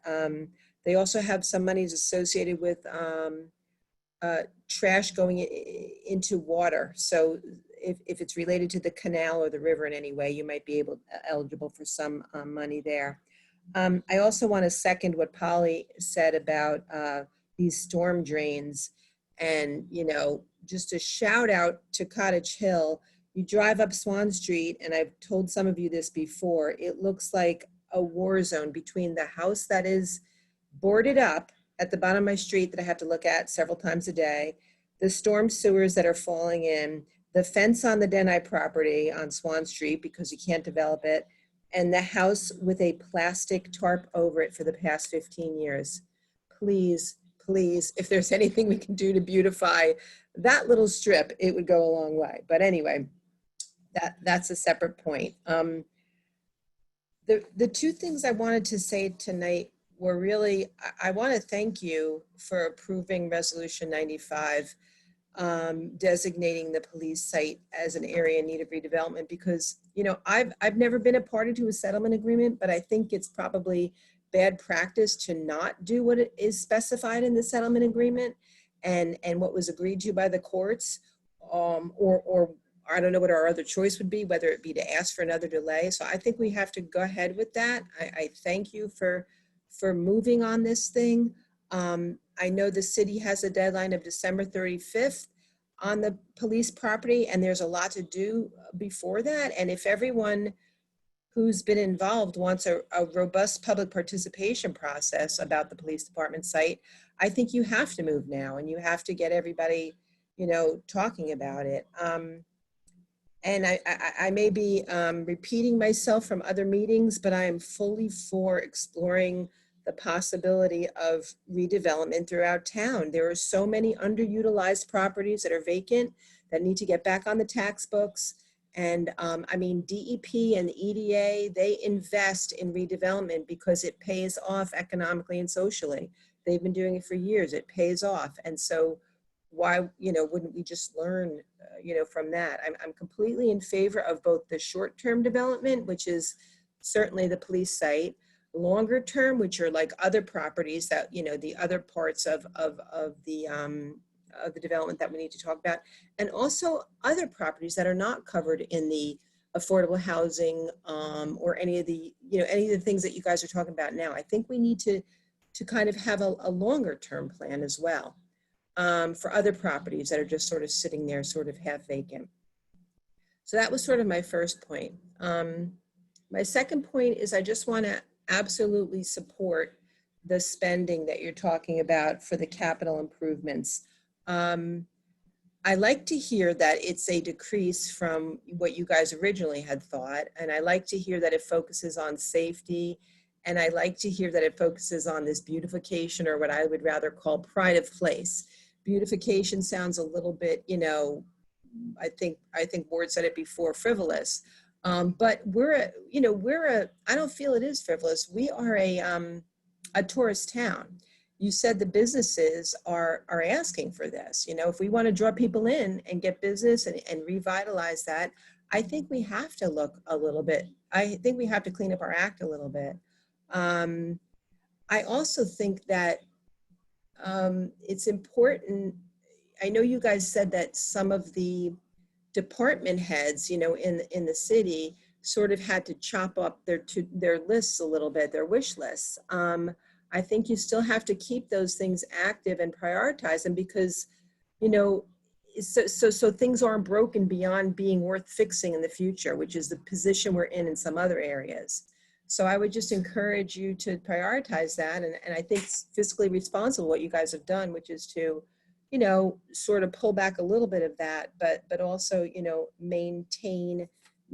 maintain those things that the city, the people who are working in those departments have identified in need of some improvements. And finally, I guess I'll just say that, in terms of that whole capital, you've already approved it in the budget. It's already paid for.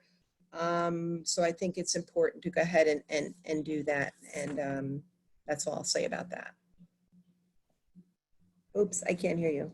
Thank you, Janine. I appreciate your comments here. I think the thing I'll comment on right now is we will look into the plastic tarp issue on Swan Street. I know you brought that up in public hearings before. Since we'll bring some of those comments back to our department head meetings moving forward. Thank you. I appreciate your support your public support of our staff.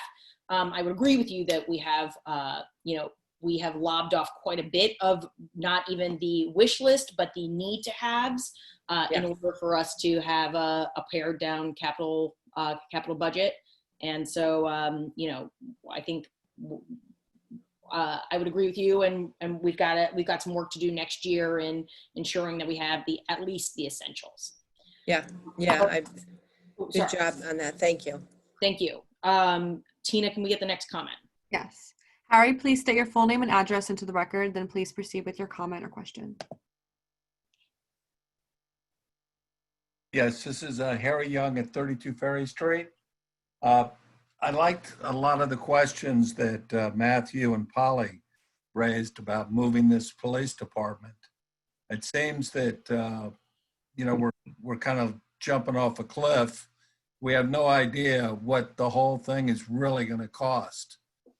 So I would hope that you guys spend some more time continuing to look at the full cost of moving the police department and then moving them back.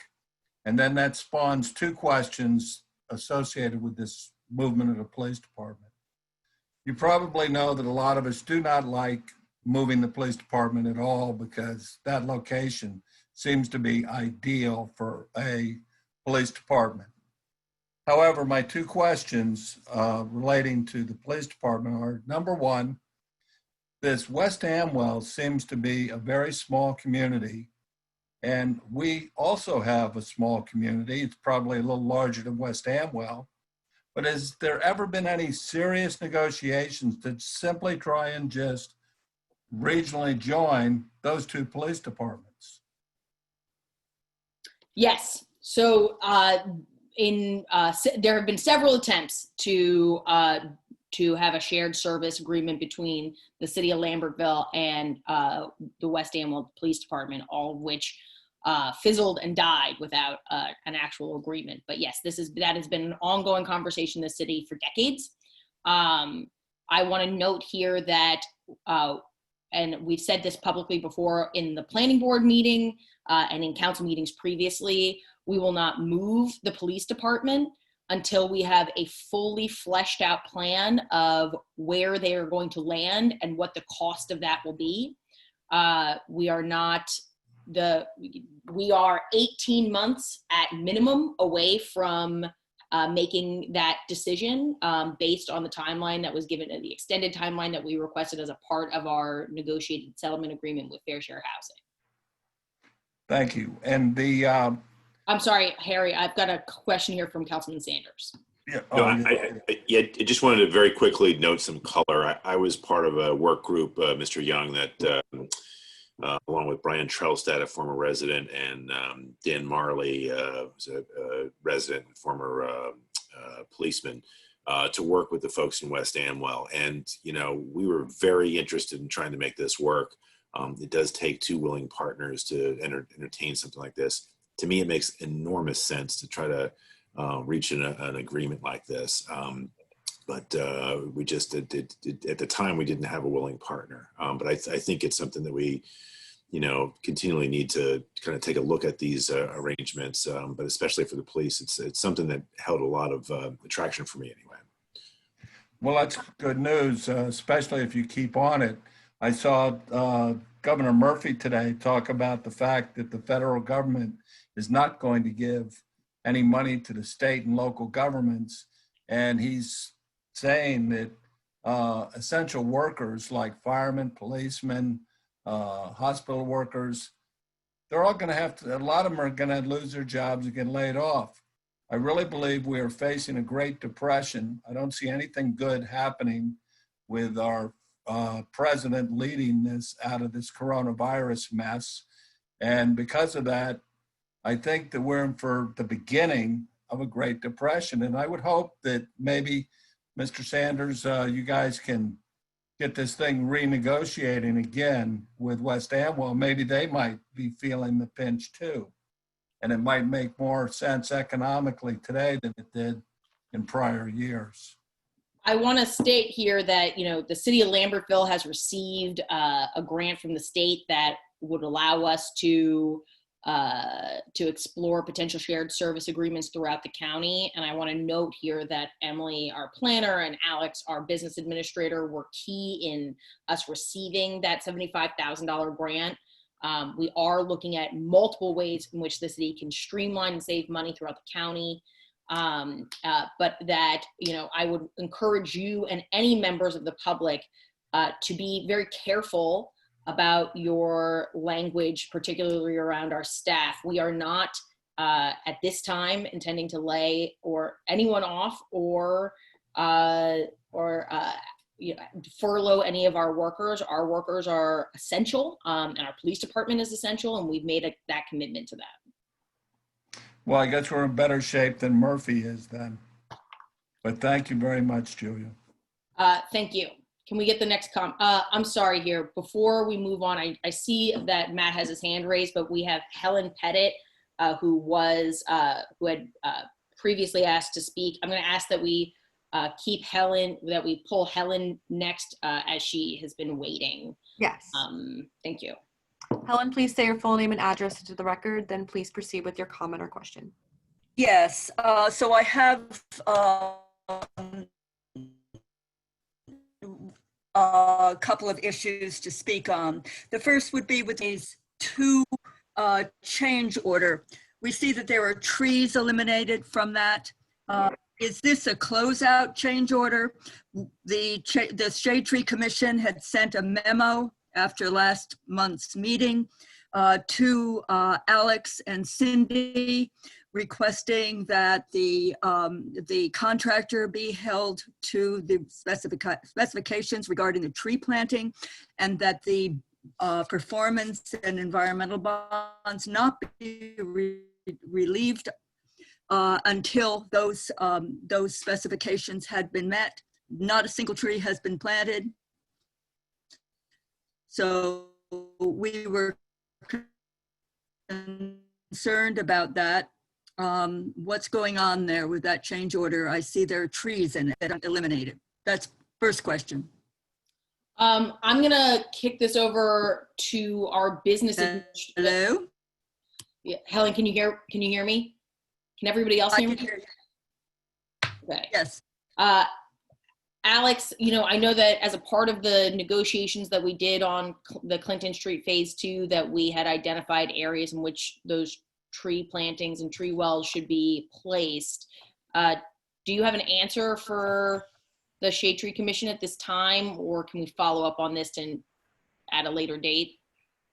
I don't have any record of any memo that was referenced, but happy to follow up if the Shade Tree Commission could send me some information, or I could connect them to TNM, which oversaw the project and recommended that we close out the contract with Topline for this project.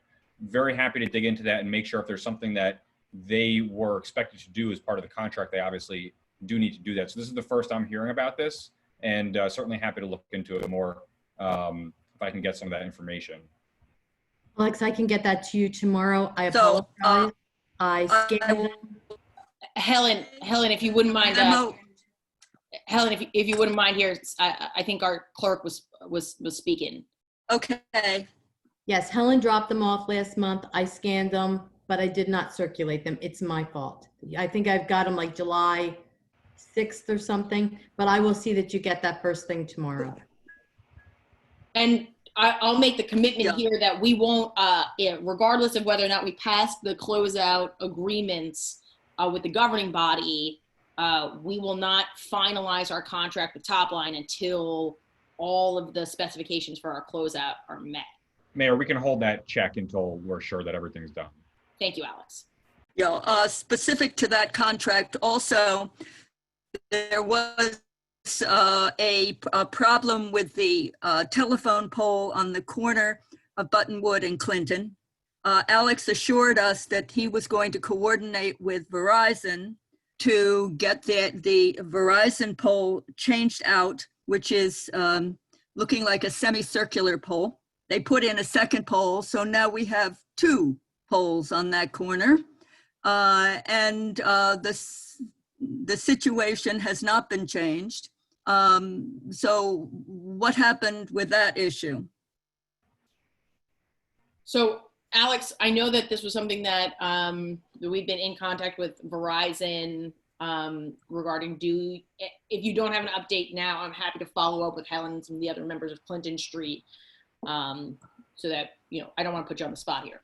Yeah, this is the first I'm hearing about this issue not having been resolved as well, but if it's not, we can certainly look into it. I know Verizon was out, but if it's not resolved in a way that the city wants it to be, we can definitely talk to Verizon and get them back out and see what we can do.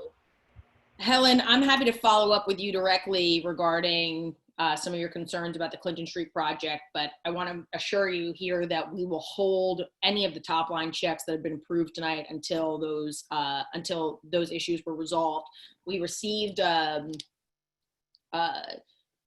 correspondence from our engineer who's supposed to go through these checklists to ensure that all of this work was done. So obviously there was some sort of miscommunication there, and we'll make sure that we're in contact.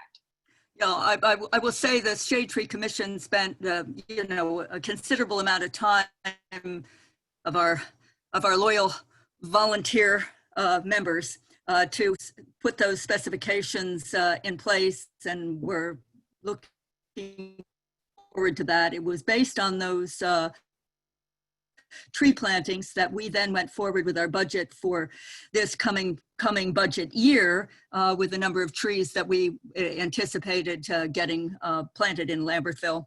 And without those, it makes a real hit.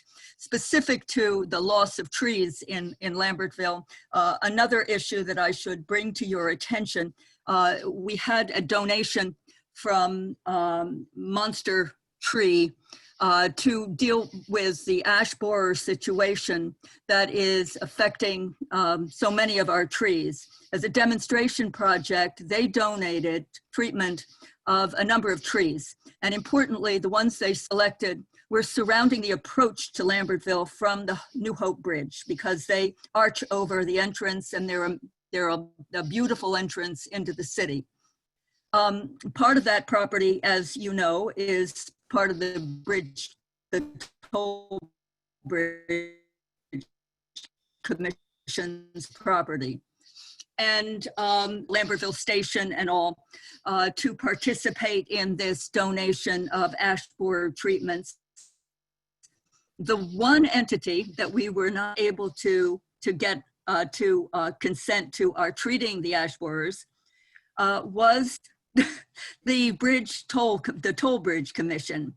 And if it's at all possible to put a little pressure on them, because they're such a beautiful entrance into the city, and to lose them will be a real black eye for us. It'll be pretty ugly. So it would be wonderful if we could be on them a little bit to do that.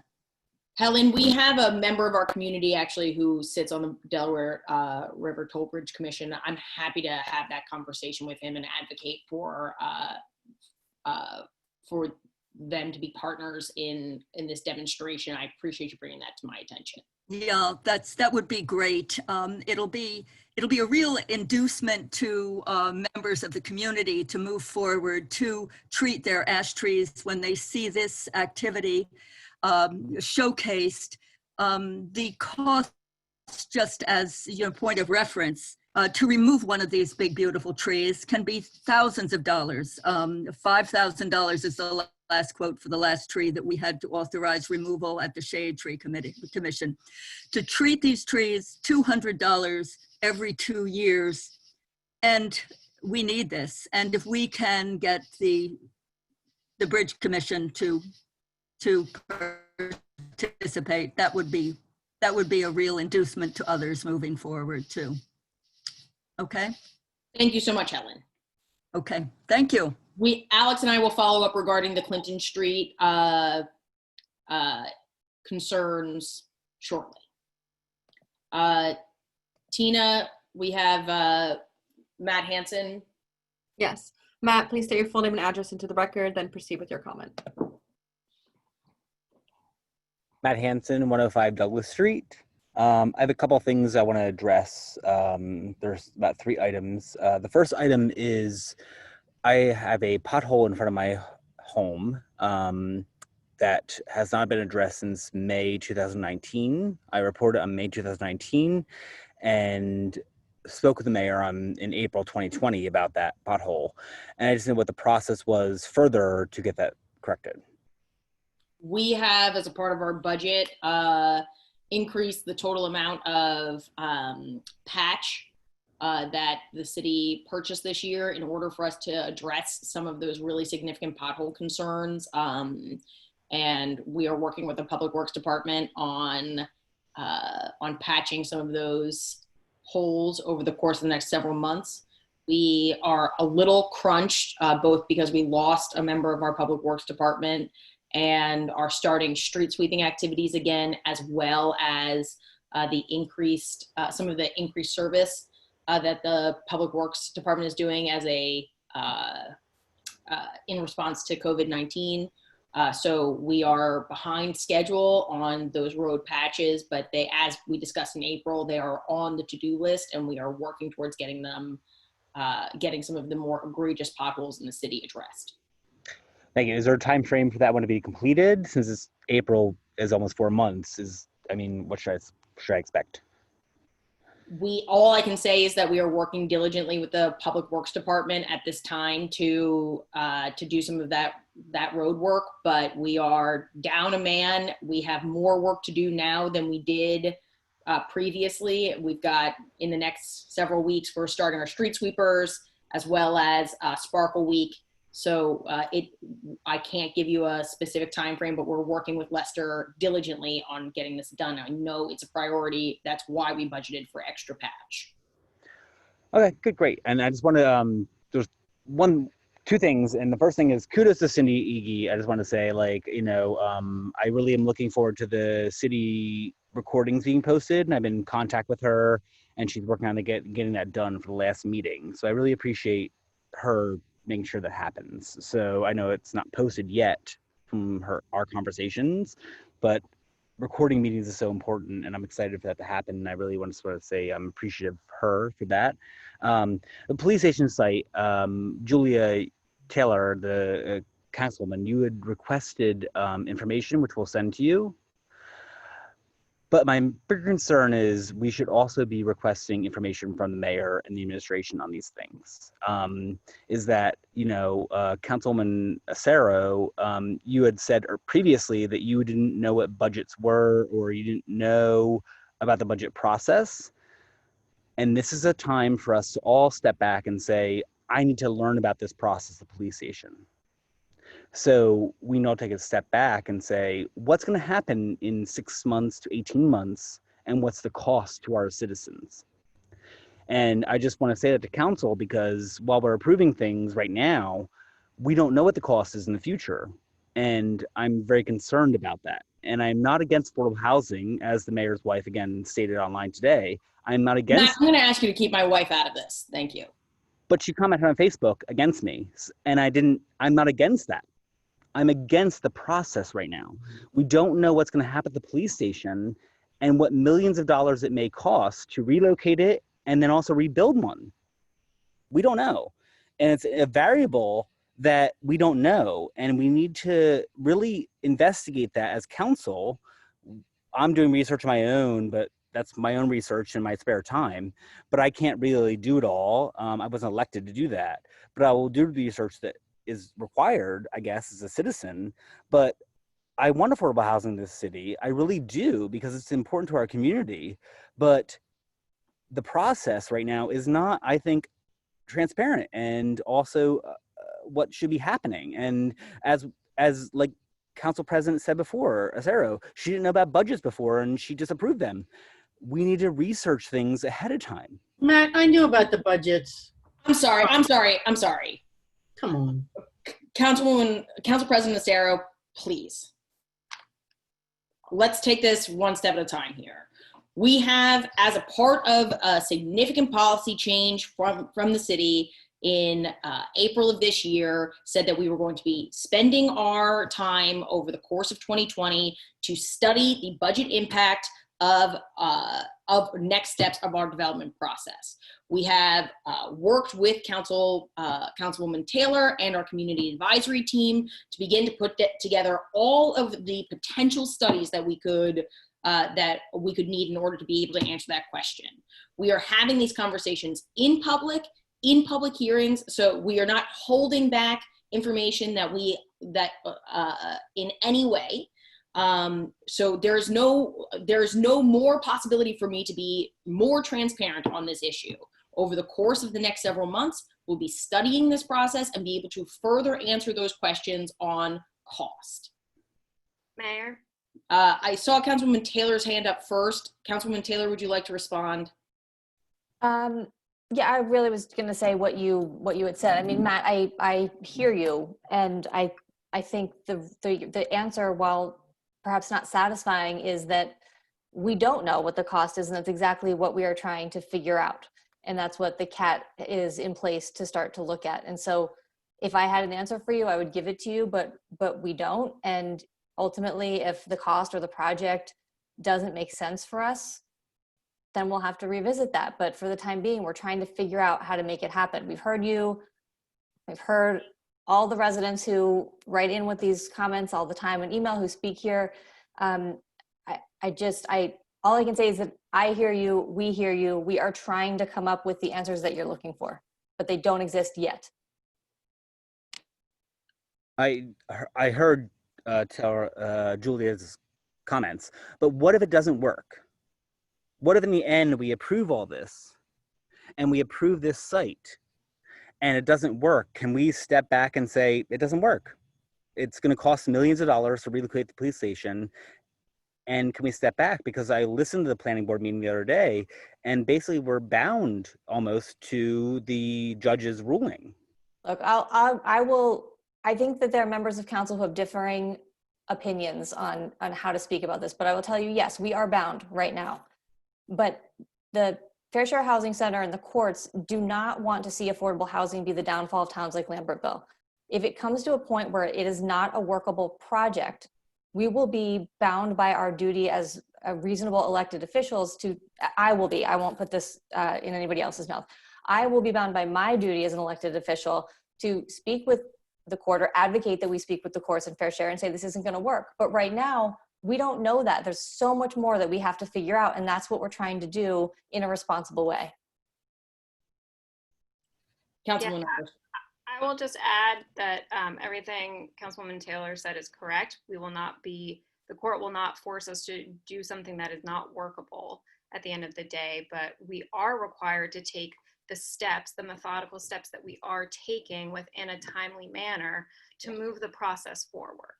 I will also say a lot of this was covered in the affordable housing teach-in that we had a month or so ago. And I think since similar questions that have been raised previously and answered previously are coming up again, it might be a good idea to organize another one to go over this complicated and frankly confusing process. So I'm happy to talk with our city planner about putting another one of those together. The previous one was recorded and posted online, but if there are sort of evolved questions based on where we are in the process, we can do that again. I just add one quick thing, Mayor, if I may, to the, and Mr. Hanson, you mentioned the information that was going to be provided by the public to the council. I don't want that to have a negative connotation. I mean, we get information from many sources on different issues, and we welcome input from the public. So, I didn't mean to. I don't want it to be taken that as a sign of. I don't know what, but it's important to receive information that's helpful to us from the public, and we're always open to that. Thank you for bringing that up, Councilman Sanders. I was not trying to imply anything other than that I respect the work that our public does. And if you, Matt, or anybody else has come across information that you think it should be considered, then I want to consider it. But by no stretch of the imagination is it intended as an abdication of our duties to do our own work.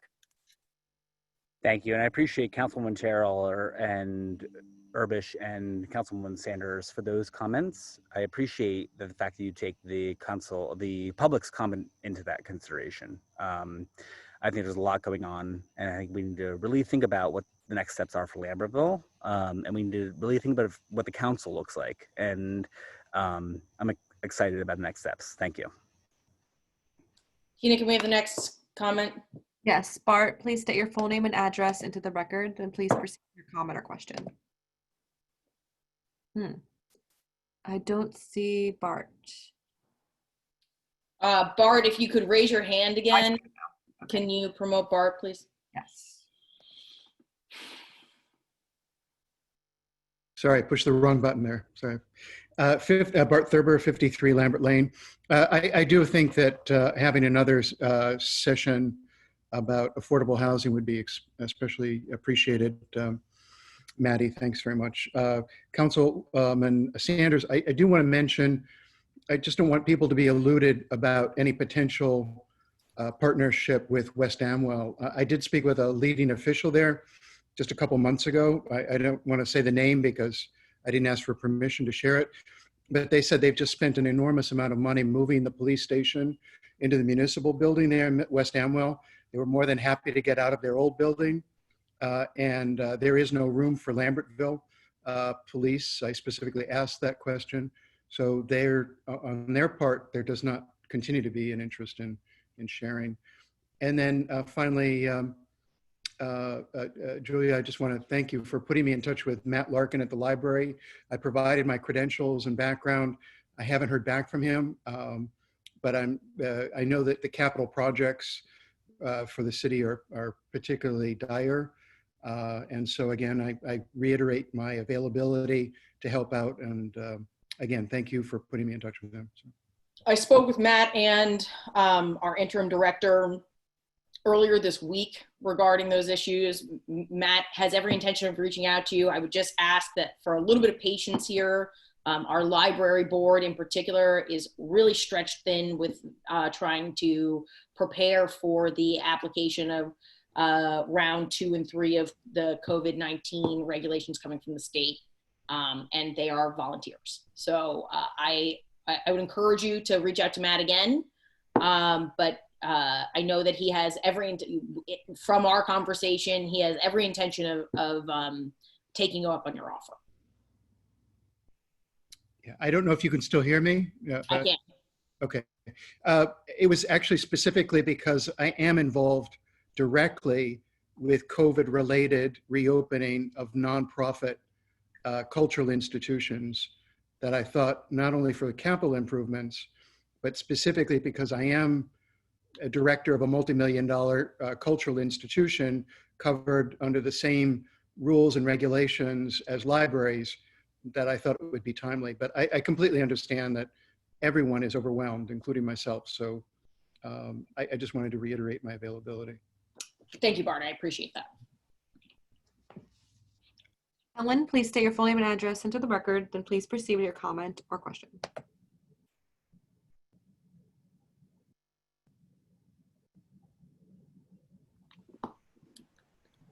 Helen, please unmute yourself.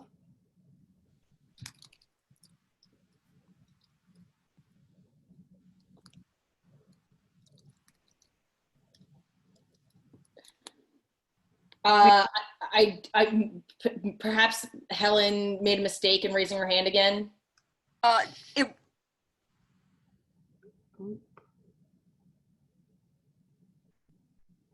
Helen, Yes, I just unmuted. Sorry, I did. I did raise it again because I thought you had forgotten me in the queue, but you didn't. So thank you.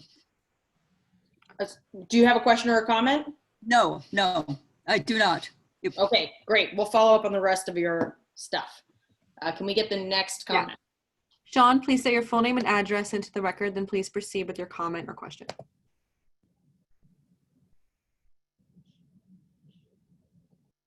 Sean, please unmute yourself. Yes, sorry. Hi, I just wanted to say that I fully support. Sean? Yes. Just before you proceed, can you please state your full name and address? I'm sorry. My name is Sean Ellis, and my address is 204 Brunswick Avenue. I just wanted to state my full support for the living wage increases and benefits for staff. I really think y'all do thankless jobs many times, but I want to thank you for that and all the people who support you. And I think it's just only fair that our staff gets health benefits. I think that I am a little bit surprised when I saw the librarian, the director of the library position come out without any health benefits and for a very, I think, undervalued salary. And so I would only ask that, that be extended to positions like that, professional positions that require advanced degrees. So that's my only comment, but thank you for what you're doing for the other workers. Sean, I really appreciate that. I couldn't agree with you more that we should be paying our staff a competitive wage, particularly when they've done so much to step up during a pandemic. I will note here that the salary and wages of the Lambertville Library, they are a separate governing agency. And while we appoint members to the board, we don't have direct power over their salary and wages. So that ultimately is a piece of advocacy that I think you should take directly to the library board because I think the spirit is right. And you'd have my support on that. Yes, Councilwoman Taylor. Thank you, Sean, for your comment. And Mayor, I just wanted to reiterate what we said at the beginning of the meeting. I think looks like we may be winding down. So I just want to state very clearly that no members of council think anything other than really positive things about all of our staff. While I understand it's yet one more month that we have to wait to vote on the salary changes, I think what I'm looking forward to us being able to do as a governing body is bring forth, similar to what I said with the capital project ordinances, bring forth a body of information that is clear and consistent and can help the public understand where we're going big picture. I think that some of the cadence of how we've introduced things, and which isn't really of anyone's fault, it just is how it happened, has allowed things to be looked at piecemeal, individually, sort of picked apart individually, as opposed to looked at as a whole body of work and a whole set of policy goals. So I'm looking forward to what we can do over the next month, and want to reiterate how appreciative I am of all the hard work that our staff has done. Thank you, Councilwoman Taylor. Tina, can we have the next comment? Yes. Lauren, please state your full name and address into the record, then please proceed with your comment or question.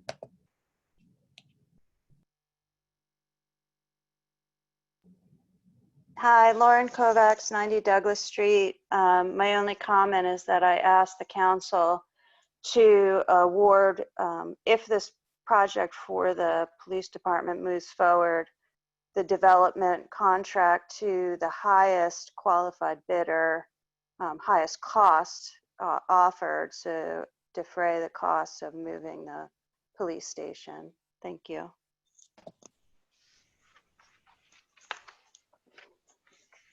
Okay. Clinton Rustin, please state your full name and address into the record, and please proceed with your comment or question.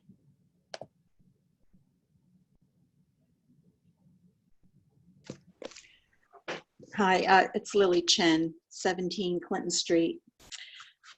I have a few questions in regards to the settlement agreement, the police site.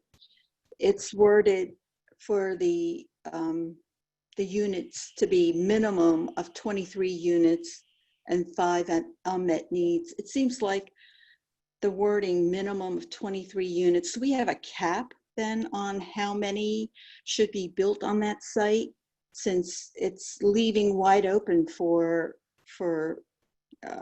yes, you're raising your hand. Yes. You want me to? So the way in which this works and the reason by which we have decided to take the path of an area in need of redevelopment is so that we could the city could provide what's called a redevelopment agreement. That redevelopment agreement will have very specific rules. It changes the underlying zoning on that particular property. So the community advisory team, in conjunction with the planning board and the city governing body, will work together to come up not just with a maximum, but a specific amount of units, the orientation of the building, the amount of permeable space, all permeable surfaces, all of the potential requirements that the city has that we will be sussing out over the next between now and October, both in public and in these public hearings and through the community advisory team's work, is all set to ensure that we have a very specific redevelopment agreement that will then come to the planning board in October, the governing body, and then for the governing body to pass that in November, December, per the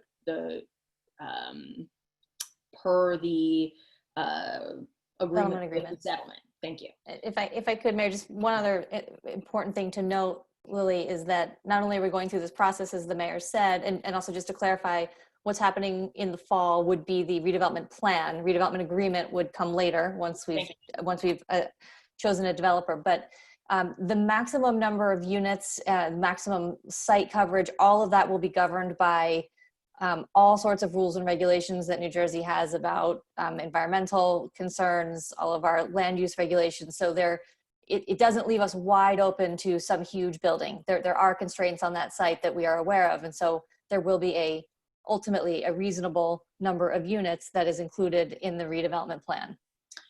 Councilwoman Taylor, I want to appreciate first that I'm still a scholar on the redevelopment law, and so I appreciate you correcting me there. I also want to note that we have, that you're absolutely right about regulations from the DEP, the DRCC, as well as the agreement on what the total number of units are from the boards that govern land use in the city. So there are quite a few factors that will keep this, within the character of Lambertville and a reasonable size. Okay. Well, my other question is, since there's going to be housing, potential housing at that site, we don't know how many. It seems like a traffic light would be needed at that location. So will this all be written in some kind of a document prior to selecting a developer, so the developer understands what their responsibility and cost will be, so the city's not absorbing the sewer line, the water line, traffic light, and all the other things that's going to create such a burden right there on that section of the city? I mean, how are we planning on all of this? Is this up to the CAT committee then to develop this? Councilwoman Urbish, I'm happy to answer this question, but if it seems like you've got something to say, I'll take a stab at it, and then if I'm missing anything, please jump in. So those are all good points. This is going to be part of what the CAT is looking at. The CAT is really looking at what values need to be part of a plan for the site and then a future agreement for the site. So the first step within those two is developing the plan. And the city, based on recommendations that come from the CAT, the planning board, and the city council, can be as prescriptive as we want or not prescriptive as we want, but very clear about what will be the responsibility of a developer in dealing with traffic or dealing with any potential environmental issues, whatever the case may be. We can be very clear with what will be required of a developer, and that the onus won't be on the city for every single one of these things. But that also, this is, this is a much later part of that conversation. Things like traffic impact studies are a regular part of the redevelopment process. Excuse me. And we're not there yet. Is the city in discussion with any developers right now about this site? So No. that, and I want to say that this is the 4th time that you've asked me that in public. You've also, you and other members of the community have Oprah'd this to no avail. I will state again that we are at the beginning of this process, that we are doing this in a transparent way with our community, and that we are not in conversation with any developers at this time. so when you select a developer, it will be guaranteed that the city's not going to absorb the cost of all the infrastructures, such as the traffic light, the sewer, the water, all that will not be that burdened is up. correct, Lily. All right, well, thank you. Helen, please state your full name and address into the record, then please proceed with your comment or question.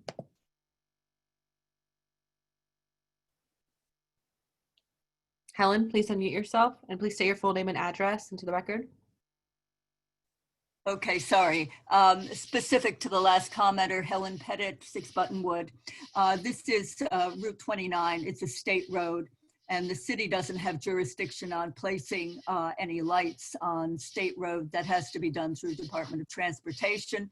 With respect to local public land use law, I'm sure our council already knows that the city has the authorization to require developers to make off-site improvements, such as they might be an impact to the city's budget. So that is covered under land use law, state land use law. Thank you, Helen. Just real quick, Mayor. Oh, never mind. It's taken care of. Okay. I see no other hands here, so I'm going to call for a motion to adjourn. So moved. Second. Can I get an all in favor to adjourn? Aye. Okay. With that, everybody stay safe out there, and we will see you in a month. Thanks, everybody. Thank you.